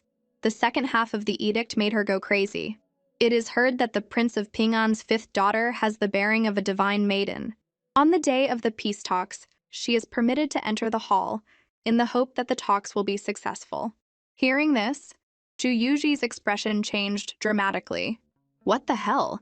What does this have to do with me? Life is hard, little Five sighs. Her good mood instantly vanished. In the original story, they never wanted to negotiate in the first place. How was a baby a few months old supposed to make them succeed? Was he dreaming? And in the original story, she wasn't involved at all. The plot had a bug. According to the original story, after the baby swap failed, her scumbag dad went off to travel with his true love, conveniently avoiding the peace talks, which meant there was no Calamity Star or Divine Maiden business. The more she thought about it, the more terrified she became. Good grief, this wasn't the plot she had read. How had the story gone off the rails without her noticing? Liu Ruyan heard her daughter's thoughts and grew worried. If the negotiations were destined to fail, wouldn't letting Little Five participate be harmful to her? The Imperial edict had been issued, and although it would be difficult to change, she still wanted to try for her daughter's sake. General Pei, wasn't the selection for the peace talks already decided? How could General Pei cut her off before she could finish? His Majesty has his reasons. The Prince and Princess Consort need only follow the edict. I shall take my leave. Liu Ruyan and Zhu Jimu both had a bad feeling about this. They exchanged a look and tacitly went back to their room to discuss their options. Mother, did you know that the prince sent by Northern Yin for the peace talks has gone missing? Liu Ruyan was surprised. What prince? I thought they only sent an envoy to go through the motions. Zhu Jimo patted his sister's head and replied, exactly. His Majesty also knows that Northern Yin is just going through the motions, so why make such a big deal out of it and have Father and Little Five attend the talks? Don't you find it strange? Whether it's a Calamity Star or a Divine Maiden once used, it can become a force that shakes the Imperial power, and that is something His Majesty will never tolerate. Zhu Yuji heard her brother's analysis. I get it. It means me and the old coot are both done for, right? Even though Zhu Jimu had heard his sister call their father Old Coot several times, he still couldn't help but laugh. But this matter is not without a solution. It all depends on how we handle it. But I think with Father's political acumen, he must have also figured out the intricacies of this. So, what will he do? Before he could finish, a commotion erupted in the outer courtyard. Help! There's an assassin! Liu Ruyan, who was already on edge, held Zhu Yuji tightly, afraid her daughter would be snatched away again. Zhu Yuji was growing more and more terrified. Why is there an assassin now? The plot is getting more and more different from the original story. Give me back the plot I read so carefully. Hearing her daughter's thoughts, Liu Ruyan grew increasingly anxious. What's going on? Is someone trying to take Little Five again? Seeing this, Zhu Jimu quickly reassured her. Mother, don't worry. The city patrol is still here. The assassin won't be able to just vanish. But if I'm not mistaken, they probably won't catch the assassin. The sharp and cunning Zhu Jimu had almost certainly figured out who was behind this. Zhu Yuji had guessed it too. I get it. It was the old coot's own plan. I have to say the old coot's brain is pretty sharp. Why didn't I think of that? The mother and two children all breathed a sigh of relief, a hint of a smile on their faces. Since Zhu Qiaosheng could fake being assassinated to get out of the peace talks, then of course Little Five could too. Zhu Jimo smiled in agreement. There's been a cold illness spreading through the capital recently. If a child were to unfortunately catch it, His Majesty would have no choice but to understand. Zhu Yuji gave him a mental high five. As expected of my villain brother and mom, you're as smart as I am. After her initial relief, Liu Ruyan felt a little worried and conflicted. Faking an illness was a kind of lie, and what if it ended up becoming real? Zhu Yuji silently answered in her mind. Don't worry, Mom, I can watch an ad to revive, I'm just pretending to be dead. Under the circumstances, this was their only option. And so, everyone in the residence soon learned that the fifth miss was ill. Liu Ruyan stayed by her daughter's bed without leaving her side for a moment. A maid suddenly burst in. My lady, the Lord has sent someone to see the fifth miss. They're right outside, we can't stop them. Liu Ruyan's heart grew even colder at Zhu Qiaosheng's actions. Didn't I say that little five has a sudden cold illness and is not to be disturbed by anyone? Go back and tell the Lord to focus on his own recovery and not to worry about little five. As she touched her daughter's skin, she found it was burning hot. This was clearly a fever. Her face changed. Her previous worries had come true. The fake illness had become a real one. In her feverish state, Zhu Yuji entered a strange environment. After an unknown amount of time, she woke up, completely unaware of the changes that had occurred. The dark space was suddenly illuminated, and she found herself on a long corridor in the middle of a lake. A young man stood in front of her, but his back was to her, so she couldn't see his face. She wanted to know where she was and who this person was. She reached out to get his attention, and saw a slender, fair hand. Whoa, how did I grow up? Startled, she quickly stood up and looked around. What the hell? Am I dreaming? Otherwise, how could a baby who's only a few months old suddenly become an adult? At that moment, the young man in front of her turned around. It was a grown-up Ning Huaiming. Zhu Yuji recognized him, which only made her more confused. What the hell? You've evolved too? In her mind, Ning Huaiming had always been a good person, so she approached him without any suspicion. What is going on here? Seeing that the young man didn't answer and had a cold expression, she wondered if she had mistaken him for someone else. Just as she was about to ask for his name to reintroduce herself, a dagger was plunged into her stomach. The sudden stabbing stunned Zhu Yuji, and then she erupted in a furious rage. Are you crazy? We don't even know each other. Why did you stab me? But she still received no answer from the young man. Instead, he pushed her into the water to dispose of the evidence. Zhu Yuji defiantly gave him the middle finger. This is my dream. You're dead when I respawn. The pain in her abdomen and the feeling of sinking were truly terrifying. What kind of messed up dream is this? If this happens again, I'm going to figure out why and then kill you back. The moment that thought crossed her mind, she was back on the corridor, which was pretty silent. She subconsciously touched her stomach and found it was completely healed. I really can respawn. Not only is it ad-free, but I can also reload from a save point. This dream is kind of amazing. Let me see where the save point is. She turned her head and saw the cold-faced young man again. Before she could react, his dagger was in her stomach once more. It was the same as the first time. After being stabbed, she was pushed into the water. Zhu Yuji was completely numb. Are you serious? You're doing it again? For the love of God, am I in a time loop? The thought had barely formed when she was back on the corridor, completely unharmed. With the experience of the first two times, she reacted first this time, grabbing the young man's hand and trying to turn the dagger back on him. They began to struggle. Zhu Yuji sneered. Didn't expect that, did you? I predicted your move. After a struggle with Ning Huaiming, they both retreated to a safe distance.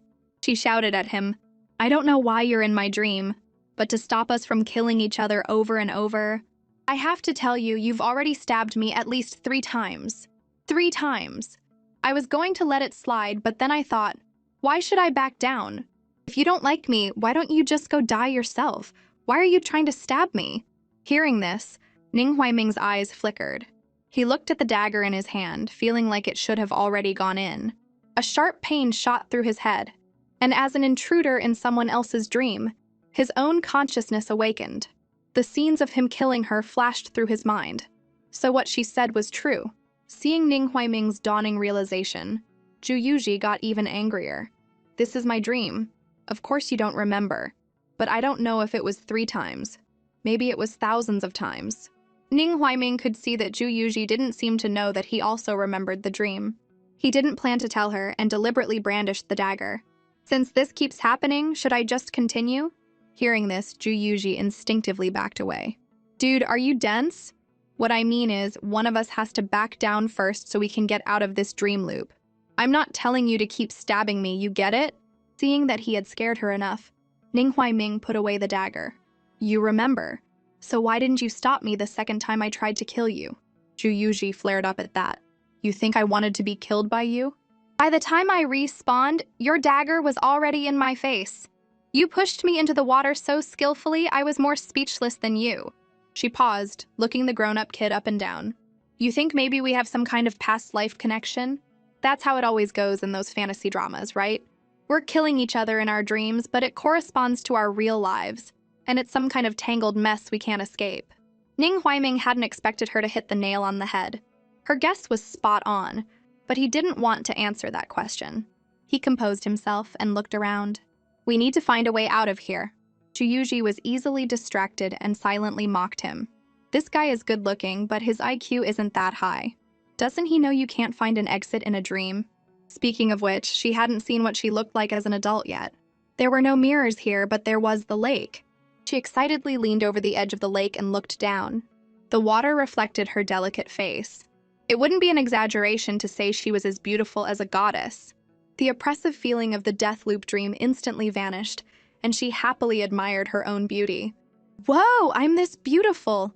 I'm sure there's no man in this world whose face is worthy of mine. So I'm just going to date myself. Ning Huaiming looked at her narcissistic confidence, speechless. Just as he was about to say something, the dream space began to distort. It looked like the dream was about to end. Zhu felt it even more keenly. She turned to say something to Ning Huaiming, but before she could even touch his sleeve, she began to fall completely. In reality, Zhu woke up with a start. Completely unaware of her new state, she opened her eyes to see a handsome young man watching over her bed, happily calling her junior sister. She was completely dazed. What's going on? The handsome young man had already run outside. Junior sister, you're awake! I'll go tell master. Hearing this, Zhu was even more confused. What master? What junior sister? Who am I? Where am I? Where's my mom? How did I take a nap and wake up in a different world? A moment later, the master the young man had mentioned slowly walked in. Well, the little girl is really awake. The old Taoist priest who had come in chuckled and pinched Zhu cheek. Little girl, I am the master of Yao Wang Valley. Do you know why you're here? Zhu had just come out of a nightmare and was in a strange place with strange people. She was already confused, and his question only made her more so. Suddenly, she saw the handsome young man behind the old priest.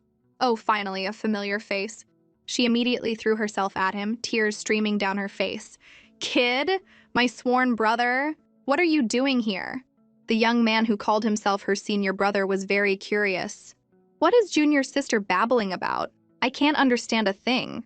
Zhu was completely immersed in her reunion with Ning Huaiming and didn't pay attention to what anyone else was saying. At that moment, she noticed something was off. By the way, kid, you look like you've grown a bit.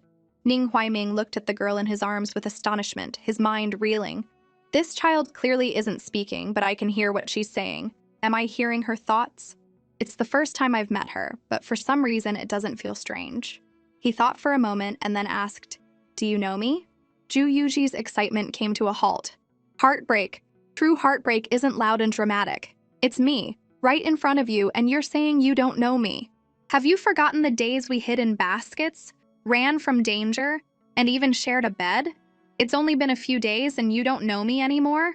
Zhu looked like she had just been abandoned by a scoundrel, and Ning Huaiming's mouth twitched. He looked up at the master of Yao Wang Valley in confusion. Mr. Li, I seem to be confused about many things since waking up. For example, who is this 3-year-old child? Zhu crying stopped short. What? I'm 3 years old? A wave of panic washed over her, and she looked at her slightly larger hands. Well now, no wonder I still can't talk. But how am I 3 years old again? I was a teenager just a moment ago. Am I in another dream? The thought of the death loop in her dream was exhausting. She had no idea what she would have to go through in this dream. With all the changes to her own body, it never occurred to her that this might be the real world. She balled up her fists and started pounding on Ning Huaiming, trying to wake up from this dream. Her little heart couldn't take it anymore. The Valley Master by her side cleared his throat, interrupting Zhu chaotic thoughts. He handed a letter to his disciple. This little girl is your junior sister now. First, read the letter her mother left for both of them. The young disciple wondered if a junior sister who couldn't even talk could understand, but he followed his master's orders and began to read the letter. To my daughter, little 5, you suddenly fell ill and into a coma. Your mother had no other choice but to entrust you to the master of Yao Wang Valley, Mr. Li. He has taken you as his disciple and brought you back to the valley to be treated. As a disciple of Yao Wang Valley, you must listen to Mr. Li and not be naughty. When you are fully recovered, Mother will come to get you. Hearing her mother's words, Zhu Yuji understood that this was the real world and what she was about to face.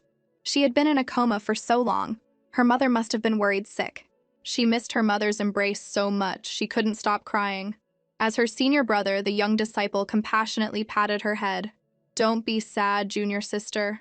The rest of his words were cut off by a heaven-shaking, earth-shattering wail that suddenly echoed in his mind. The little girl's voice was filled with despair. Oh my God, I don't want to learn medicine! The young man's eyes widened. What was that? Did I just hear my junior sister's thoughts? How strange. He composed himself and tried to gently coax his junior sister. Yao Wang Valley not only teaches medicine, but also poison and sorcery.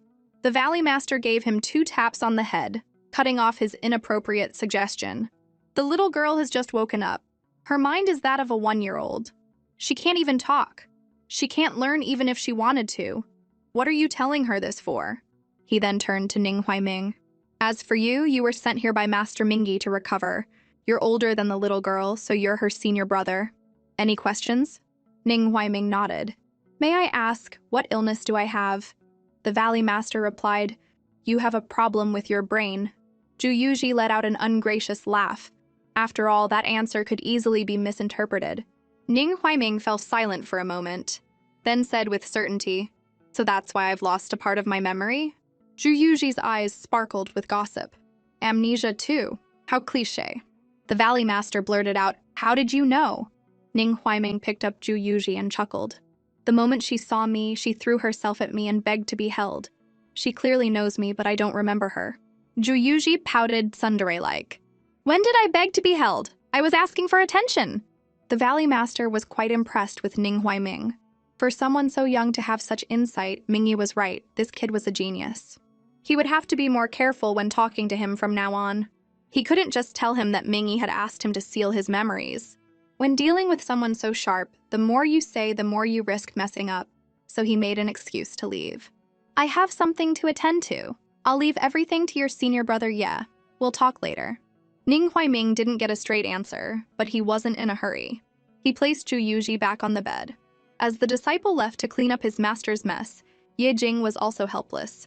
He sighed, then turned around with a standard smile and introduced himself. My surname is Ye, and my name is Jing. I usually stay in the main building. Ning Huaiming also bowed in response, but subconsciously didn't use his real name, instead saying, I am Ning Qi. He didn't know why, but that name just popped into his head. When he came to, he realized his senior brother had no intention of getting close to him. He was gently coaxing the 3-year-old girl, Junior sister, if you need anything, you can find me over there. And Zhu Yuji, after hearing the young man's introduction, was in turmoil, her mind a storm of complaints. Well now, Ye Jing, isn't he the simp-supporting male character from the book? Ye Jing starts out as a gentle and frail young master, and he's completely obsessed with the female lead from the moment he appears. Every time the female lead is tortured half to death by the male lead, Ye Jing shows up like a pop-up health pack just to keep her alive. But one day he suddenly turns dark. No one knows that every time he gives the female lead medicine, he's secretly poisoning her. The reason he doesn't use a fast-acting poison is because he wants the female lead to live a life of suffering and torment. The plot twist was so shocking that even I, with my proper education, couldn't help but drop an F-bomb. As for why he was poisoning her, it seems he had a grudge against the Zhu family, but he was killed by the male lead before it was revealed what that grudge was. Now my legs are short and my hands are small. How am I supposed to survive in this atmosphere? This stupid plot, they don't even explain it clearly, they just sent me here to die. Oh heavens, please, until I figure out what Ye Jing's grudge is, please don't let him find out I'm from the Zhu family. Zhu Yuji clasped her hands together in a devout prayer, completely unaware that her own thoughts had already given her away. After hearing everything, Yejing was even more confused. What's a simp? Who's the female lead? I have a grudge against the Zhu family? Since when? Now he was even more interested in this little junior sister. The silent, tense atmosphere was making Zhu Yuji nervous. Her senior brother's identity was too terrifying. As the only innocent person here, kid, you're my only hope. She decisively reached out her hands to Ning Huaiming, asking to be picked up. Go! Ning Huaiming received the signal and was about to pick her up when Ye Jing blocked his way. He stood between them with a smile. You go back and rest. I'll take care of our junior sister. As someone who could hear her thoughts from a distance, Ning Huaiming understood and nodded, backing away. Zhu Yuji frantically tried to signal Ning Huaiming with her eyes, to the point where they were twitching, but he decisively abandoned her. All that time we spent hiding from danger and wandering together, all for nothing. She stared at the boys retreating back with deep resentment. Yejing quickly blocked her view. Junior sister, listen to your senior brother. Men are all bad news. Zhu Yuji was speechless. Back in his room, Ning Huaiming tried to recall his lost memories. But no matter how hard he tried, he couldn't remember. The more he tried, the more he wanted to know why he had come to Southern Yue from Northern Yin. Why did Master Mingyi leave him here? He remembered that when he was just born and about to be executed, it was Master Mingyi who had knelt and guaranteed his life to his father, insisting he was not a demon. In the years that followed, he had often saved him and taught him. He trusted that Master Mingyi would not harm him. If it weren't for him constantly defending him to his father, he would not have survived this long. But he still felt that the lost memories were crucial. He suddenly thought of the girl who had thrown herself at him during the day, and his thoughts became clear. Since birth, he had been confined to a tower and had never been to Southern Yue. Yet that girl recognized him. If he wanted to regain his memories, that girl would be a good place to start. A plan called Inseparable quietly began to form. In a courtyard not far away, Zhu Yuji was also having trouble sleeping. A random fever, a random dream, and when I wake up, I'm randomly 3 years old and randomly miles away from home. Day in of being away from home, I miss my mom. I miss my mom. I miss my mom. I really want to tell my mom I'm not a coward. But when the night comes, all the words in the world just boil down to one sentence. I'm just a little coward who misses her mom. Why did this have to happen to me? My beautiful, gentle mom, I miss you so much. After her moment of nostalgia, she began to worry about her current situation. The female lead of the third book is the daughter of scumbag dad's true love, and she becomes the fifth miss of the Prince of Ping'an's residence, Zhu Yuji. But the problem is, I transmigrated and changed the character's fates, so now I'm that Zhu Yuji. Does that mean the female lead's plot will end up happening to me? Another day I don't want to be alive. Just then her window was opened. She looked up. Well now, kid, I was just having my nightly existential crisis. What are you doing climbing through my window? Hearing Zhu Yuji's thoughts, Ning Huaiming jumped in without changing his expression. I came to ask you how we met. I want to know what my lost memories are. You can act it out for me, I'll understand. Hearing his request, she cleared her throat and began to tell her story with great emotion. Our meeting was actually a story of mutual salvation. You were the handsome boy being chased by your stepmother, and I was the beautiful girl abandoned by her own father. In that smoke-filled night, a single basket covered us both, and from that moment on, our fates were intertwined. Later, you were almost killed by the assassins your stepmother sent. At the last second, it was I who stood up, threw medicine, stopped the bleeding, and called for help, all in one smooth motion. And so, you came home with me, ate good food, wore nice clothes, and slept in a comfortable bed.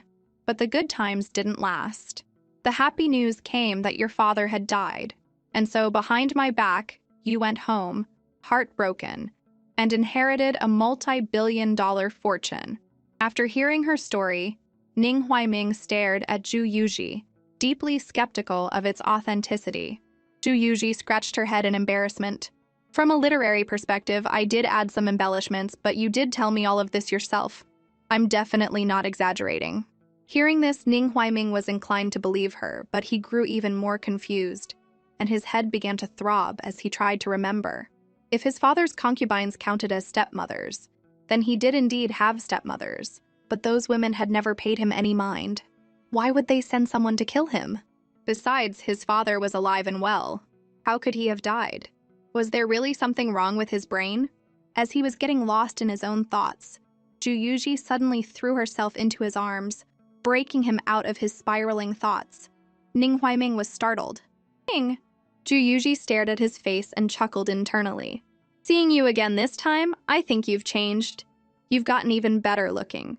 Hearing this, a wave of heat rushed to Ning Huaiming's head, and his cheeks burned red. He didn't dare look at the girl's sparkling eyes any longer, and turned his head away. Don't you have any shame for a girl? Even though you're young, you're still a girl. You shouldn't get so close and stare at a boy like that. People will think you're not modest. Ju Yuji was speechless. Dude, I'm 3! Then she realized this guy was a tsundere. Well, now his hidden personality was coming out. It was kind of cute. Ning Huaiming didn't know what tsundere meant, but he was starting to find the girl in front of him more and more agreeable. Suddenly, a gentle voice came with the sound of the door opening. Junior sister. Ye Jing, worried that his young junior sister wouldn't sleep well, had come to check on her, only to see Ning Huaiming there as well. Without hesitation, he grabbed a nearby bamboo pole and threw it at Ning Huaiming. You shameless pervert! What are you doing here in the middle of the night? Let go of my junior sister! Ning Huaiming quickly dodged and explained that he was just asking how they had met. If you don't believe me, ask her. He turned his head, only to find that the main character was already snoring. Two of them stopped their fight, stunned by their junior sister who could fall asleep in an instant. In the blink of an eye, the two of them had been studying in Yao Wang Valley for 3 years, and Ju Yuji had become a figure both loved and feared by the villagers. Run! It's Aji! She's coming to make us test her poisons again. Run! Ju Yuji didn't understand why everyone avoided her like the plague. As far as she remembered, she was very kind and hadn't done anything wrong. She quickly called out to the slowest runner, Aunt Lee.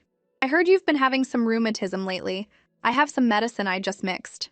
Aunt Lee, who had experienced Ju Yuji's medical skills before, shivered instinctively. Not wanting to hurt the child's feelings, she politely refused. Gigi, don't listen to their gossip. Auntie isn't sick, I'm perfectly fine. Knowing that even if she said that, she would still be enthusiastically treated by Ju Yuji. And her old bones couldn't take the torment. She pointed to her little dog. The one who's sick is Fugi. Whether it was a person or a dog, as long as Ju Yuji knew someone was sick, she was very enthusiastic about treating them. She scooped up the little gray dog. Has Fugi been neutered? My senior brother and I just learned a new pig castrating technique. I guarantee it'll be a clean snip, with no pain at all. Aunt Lee had thought that offering up Fugi would get her out of the treatment, but she never imagined that Ju Yuji could be even more terrifying. She snatched Fugi and ran. Gigi, Fugi hasn't even been a father yet. Save your skills for someone else. Ju Yuji sighed. I just want to treat their illnesses, but they avoid me like the plague. My life has been one of being a kind person who is constantly misunderstood. Oh well, it's about to rain. I should go find seventh brother. Soon she familiarly pushed open Ning Huaiming's door, but he wasn't there. Was he in the medicinal bath again? She walked behind the screen to check, but he still wasn't there. She only saw a huge bathtub, and the person she was looking for was in it. At that moment, Ning Huaiming's body below his eyes was completely submerged in the water. He had been there for a while, silent and still, as if he were asleep. The next second, his scalp tingled as a strong force grabbed his hair and lifted his up. Ning Huaiming followed the force and turned his head. Now it was this kid again. Ju Yuji suddenly came face to face with a large face, screamed instinctively, and clumsily pushed the person back into the bathtub. Ning Huaiming was now completely submerged in the water and was struggling uncomfortably. He accidentally grabbed Ju Yuji's hand and pulled her into the bathtub as well. For Ju Yuji, who couldn't swim, falling into the water was a life-threatening situation. Luckily, she was quickly pulled up by Ning Huaiming and managed to cough up the water she had swallowed, but it all sprayed onto Ning Huaiming's face, making the already frustrated Ning Huaiming even more annoyed. Ju Yuji, what are you doing? Ju Yuji replied weakly. If I said I was afraid you would drown and was trying to save you, would you believe me? Don't you always fall asleep when it thunders and rains? I saw it was about to rain outside and was afraid you would fall asleep while bathing. The concern in her words instantly extinguished Ning Huaiming's anger. Although it was a little heartwarming, there were still some things he had to say. Your way of saving me is to almost press me to death in the water? And with your height, you're more likely to drown than I am. His words really hit Ju Yuji where it hurt. So sad, so helpless, so tired. I feel like a donkey that's been grinding all day, only to be whipped by a heartless owner. Ning Huaiming was used to her dramatics and sighed, lifting her out of the bathtub and explaining, I wasn't bathing. I was trying to use some extreme methods to stimulate my memories. I want to know what I've forgotten. Ju Yuji was confused. We're in Yao Wang Valley. If you want to get your memory back, why don't you go to Master?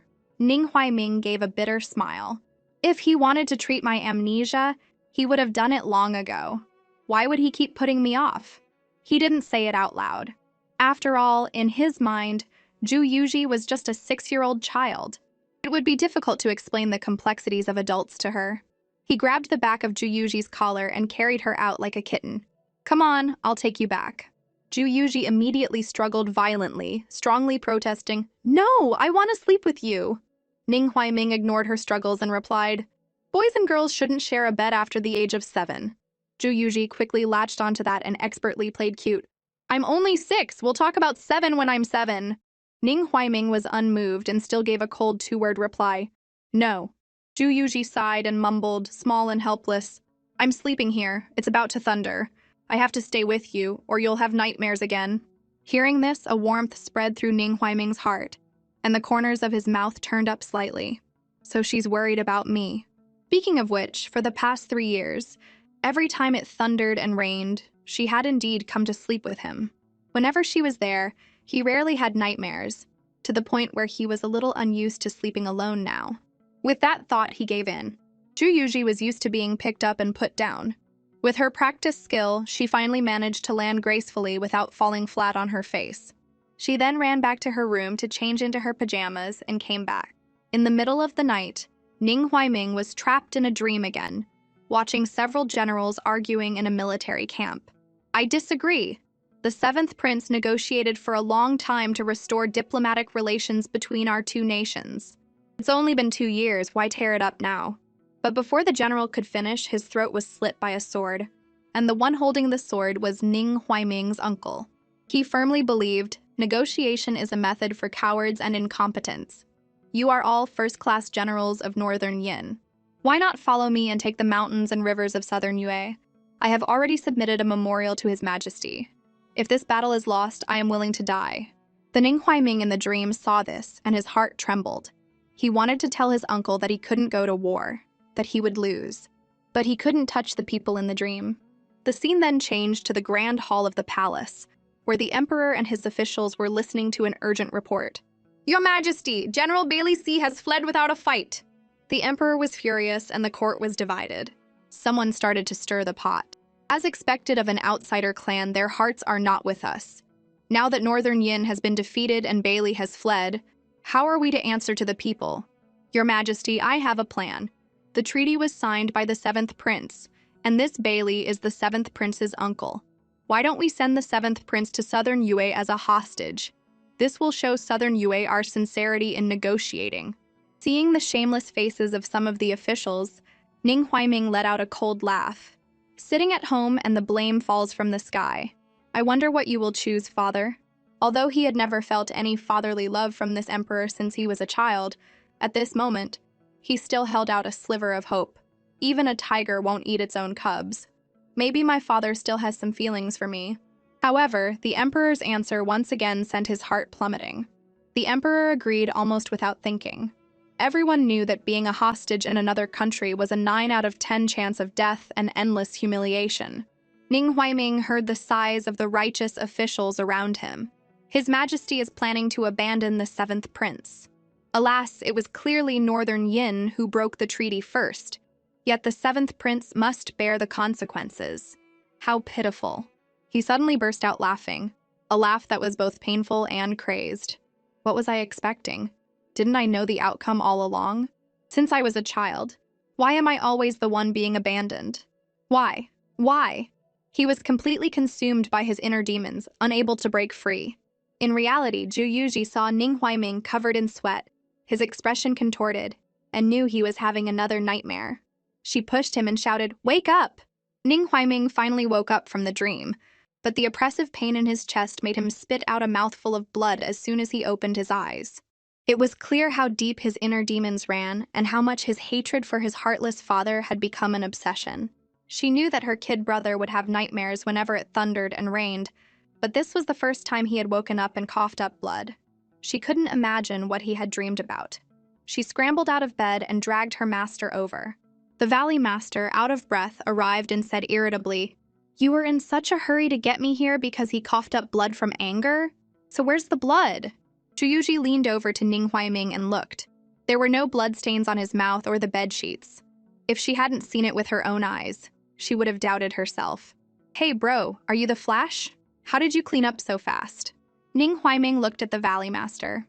"I've just been worrying too much lately. Being stimulated like this today actually helped me cough up the stagnant blood in my chest.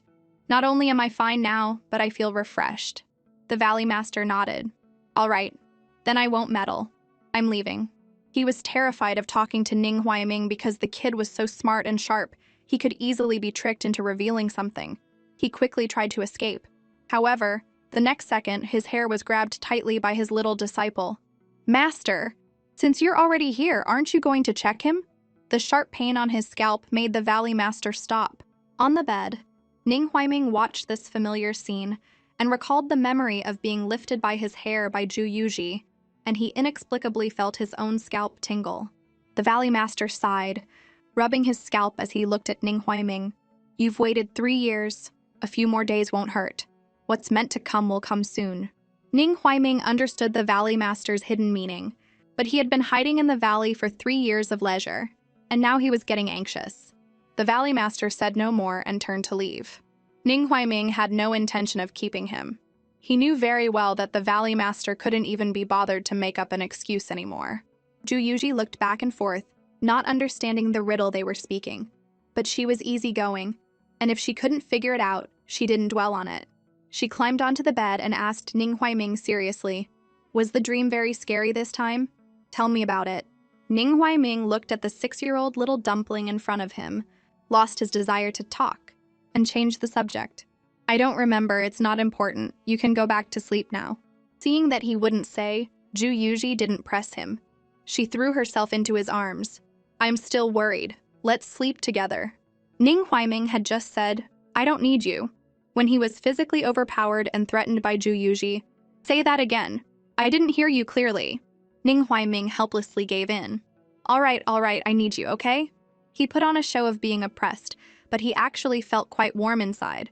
Seeing this, Zhu internally boasted, "You little punk, still trying to act cute with me? You're obviously touched." Hearing her thoughts, Ning Huaiming suddenly flipped over, knocking Zhu off and covering her with a blanket to hide his own embarrassment at being found out. As Zhu was struggling to get out of the blanket, Ning Huaiming suddenly asked, "Do you believe in fate?" Zhu poked her head out and looked at him. "Well, that depends on what kind of fate. For example, a twitch in the left eye means wealth, and a twitch in the right eye means disaster. If my left eye twitches, I believe it. If my right eye twitches, it's just my eyelid twitching." Ning Huaiming was rendered speechless by her answer. The next second, he heard Zhu internal monologue. "No wonder this kid is like this. You shouldn't believe in superstitions. He turns dark every time it thunders. He's got the brooding CEO syndrome without the CEO title." Hearing this, Ning Huaiming raised an eyebrow, not understanding what superstitions or brooding CEO meant. Zhu was completely oblivious and patted Ning Huaiming's shoulder comfortingly. "Don't panic. Even though you're just an NPC, I won't abandon you. Don't worry, you're sick and I have—" Before she could finish, she was mercilessly pushed away by Ning Huaiming. "You're the one who's sick," Zhu huffed. "Damn, how did he predict that?" She grabbed Ning Huaiming again and continued to comfort him. "You really shouldn't avoid treatment. This medicine of mine specializes in curing dark transformations. Even Black Widow would want to get remarried after drinking it. There might be some side effects, but all medicine is a little bit poisonous." Hearing this, Ning Huaiming couldn't help but laugh, cutting her off. "Are you sure it's only a little bit poisonous?" He remembered very clearly that a villager in the valley had a toothache, and Zhu gave him medicine. The man ended up with diarrhea for 3 whole days and came looking for her. She had said it was for the toothache and that if he just took 1 more dose, he would never have a toothache again in his life. Thinking about it, She was right. After all, if he took another dose of her medicine, he would be off to the next life. With that thought, he refused without any hesitation. No, thank you. Anyone who knows you would know you're prescribing medicine. Anyone who doesn't would think you're trying to poison them. All right, go to sleep. With that, he closed his eyes and said no more. Ju Yuji pouted. How can such a warm mouth say such cold words? Her strong heart was still a little hurt. She lay down on her side and pulled the blanket over herself. Fine, I'll go to sleep too. Half an hour later, the sleeping Ju Yuji unconsciously moved closer to Ning Huaiming and put her arm around him. The warmth on his back made the dozing Ning Huaiming open his eyes. He turned over and moved the little hand that was on him. He looked at the tightly closed eyes of the seemingly sleeping Ju Yuji and lifted her bangs, but she still didn't wake up. He had a pretty good idea of what was going on. He got out of bed, casually threw on a robe, and prepared to go out. Just as he reached the door, Ju Yuji, who was supposed to be fast asleep, quietly opened her eyes, sat up, and laughed triumphantly in her mind. The mantis stalks the cicada, unaware of the oriole behind. I knew you were hiding something from me. You can fool others with your strange behavior, but you can't fool my sharp eyes. She got out of bed, put on a disguise, and went into tracking mode, occasionally muttering to herself about how much she'd grown. She followed him all the way without him noticing. Seeing that the place Ning Huaiming was heading to was becoming more and more familiar, Ju Yuji suddenly realized that this was the forbidden area that her senior brother had strictly forbidden them from entering. Speaking of which, this situation really feels like a horror movie, where people are told not to go somewhere, but the main character just has to go and die. The survival rules of transmigrating into a book: don't pick up things you shouldn't, don't go to places you shouldn't, and don't eat things you shouldn't. With that thought, she decisively gave up tracking and turned back. But when she looked up, she was met with the kid's sly smile and a chilling voice. Why'd you stop following? Already feeling guilty, Ju Yuji was so scared she nearly jumped out of her skin. I forgot the kid knows martial arts and can teleport. She quickly dropped her disguise and admitted her mistake. I wouldn't dare. I wouldn't dare. I don't want to be cannon fodder. By the way, how did you know I was following you? I thought my disguise was flawless. Ning Huaiming smiled. No one's eyeballs move around when they're asleep. Ju Yuji's face turned red. So he had known she was faking it when she was still in the blankets, and she had been so proud of herself for so long. It was so embarrassing. She wiped away a non-existent tear and tried to escape. All right, you continue. I'll head back now. She had only taken 2 steps when she was grabbed by the back of her collar and pulled back. That's not up to you. Her height and weight were a major disadvantage. No matter how much she struggled and refused to go with him, she couldn't change the fact that she was being carried like a kitten. I'm not going. You'll have to kill me first. Ning Huaiming stopped, his smile exceptionally kind, his voice calm. Then you can die. Ju Yuji immediately behaved, complaining internally. The kid's face suddenly turned so evil. If I didn't know you were just a side character, I would have thought you were some kind of two-faced villain. To avoid going to the forbidden area and getting herself killed, she decided to feign compliance, smiling sweetly and saying, since my brother insists on me going in, then I will. However, before she could finish, Ning Huaiming put her down. You go first. Ju Yuji was furious. My first plan failed before it even started. How did he predict my prediction? With one plan failed, she came up with another, throwing herself on the ground and having a tantrum. I'm not going. I'm not going. After rolling around for a while and getting no reaction, she stopped to peek at what he was doing, and saw Ning Huaiming rummaging in his robes, a glint of light reflecting on his face. Ju Yuji's eyes widened. What the hell? He's actually going to pull a knife on me. She quickly got up and obediently led the way.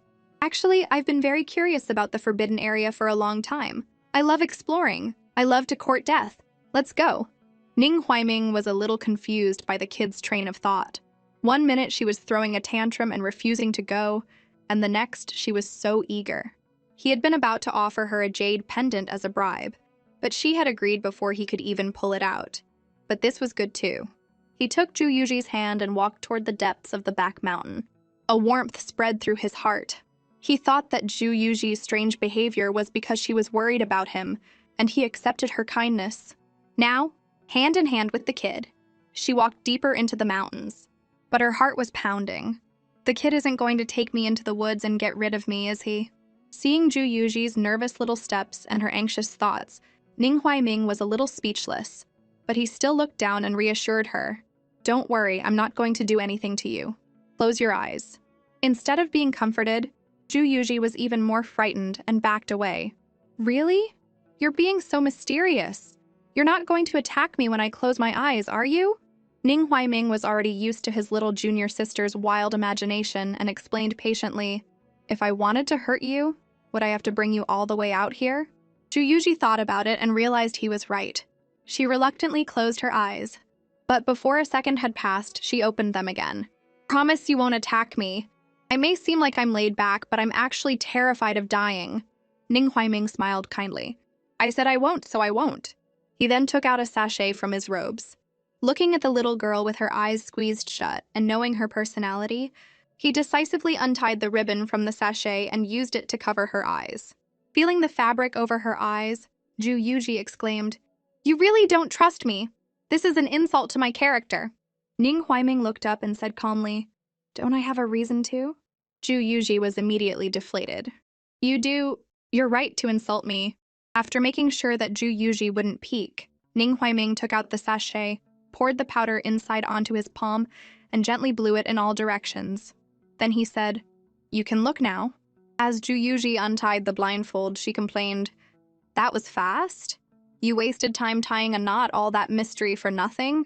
But when her eyes were free and she saw the points of green light, twinkling and flashing, the dark woods were rendered dreamlike by countless fireflies, she cheered and danced. This is so much like a rom-com. The anxiety she had felt when entering the woods was washed away by the beautiful scenery. Joy filled her heart, and she looked up at Ning Huaiming and asked, How did you do that? Ning Huaiming smiled slightly. Did you forget that today is your birthday? He then took out a cloud-shaped hair ornament for Zhu Yuji. Zhu Yuji was truly surprised. Not only had the kid created a romantic setting, but he also had an extra gift. She asked in disbelief, Is this for me? Ning Huaiming took her hand and placed the hair ornament in her palm. A happy birthday, and many more to come. Zhu Yuji's heart was filled with warmth, and she happily clutched the gift. Thank you, seventh brother, I love it. But how did you summon so many fireflies? Ning Huaiming sat down on the ground and said slowly, I happened to read in an ancient book that there's a powder that can attract fireflies. Since the valley has no shortage of medicinal herbs, I decided to try making some. You should learn from me and make more of these things that don't harm anyone. Zhu Yuji thought about how everyone in the valley now avoided her medical treatments and pouted. Even in such a beautiful scene, he still has to take a jab at me. Seeing this, Ning Huaiming smiled sincerely. Let's not talk about that. I actually learned this surprise from you. Zhu Yuji was confused. Ning Huaiming smiled. It's what you said.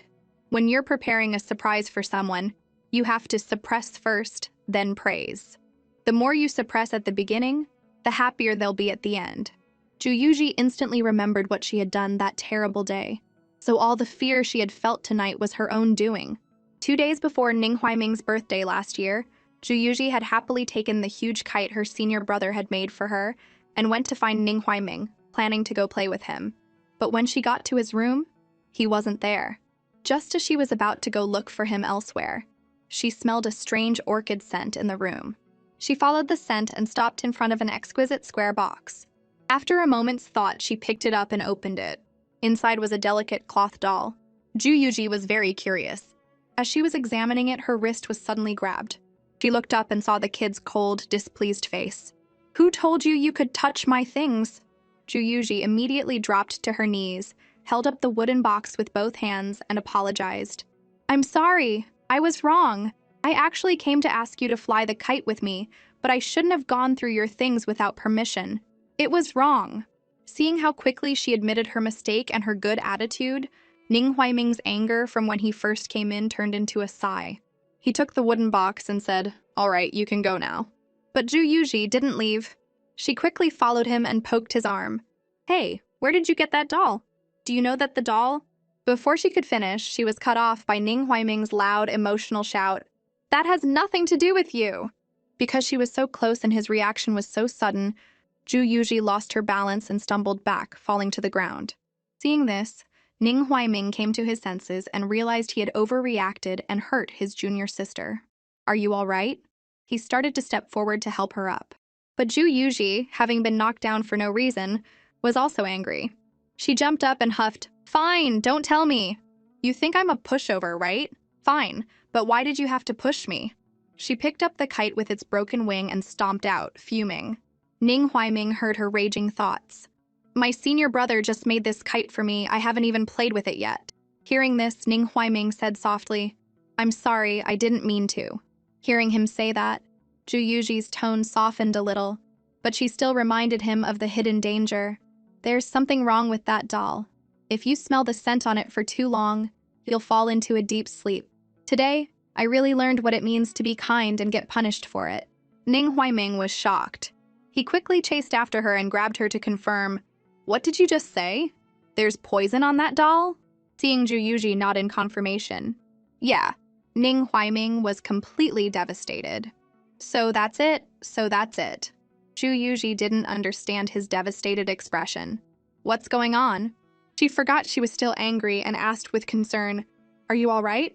But all she got was Ning Huaiming's cold reply. It has nothing to do with you. Zhu Yuji was furious. What's with this guy? He changes his mind faster than he can turn a page. I was angry, but I saw how down you were and I was concerned about you. And all I got was a cold shoulder. I have a temper too, you know. Ningqi, if I ever talk to you again, I'm a dog. Her senior brother happened to see this and was surprised. What's wrong with junior sister? He knew that his junior sister had been closest to Ningqi since she arrived, often calling him seventh brother. Why was she so angry now? Zhu Yuji, having been treated coldly one after another today, was also extremely angry.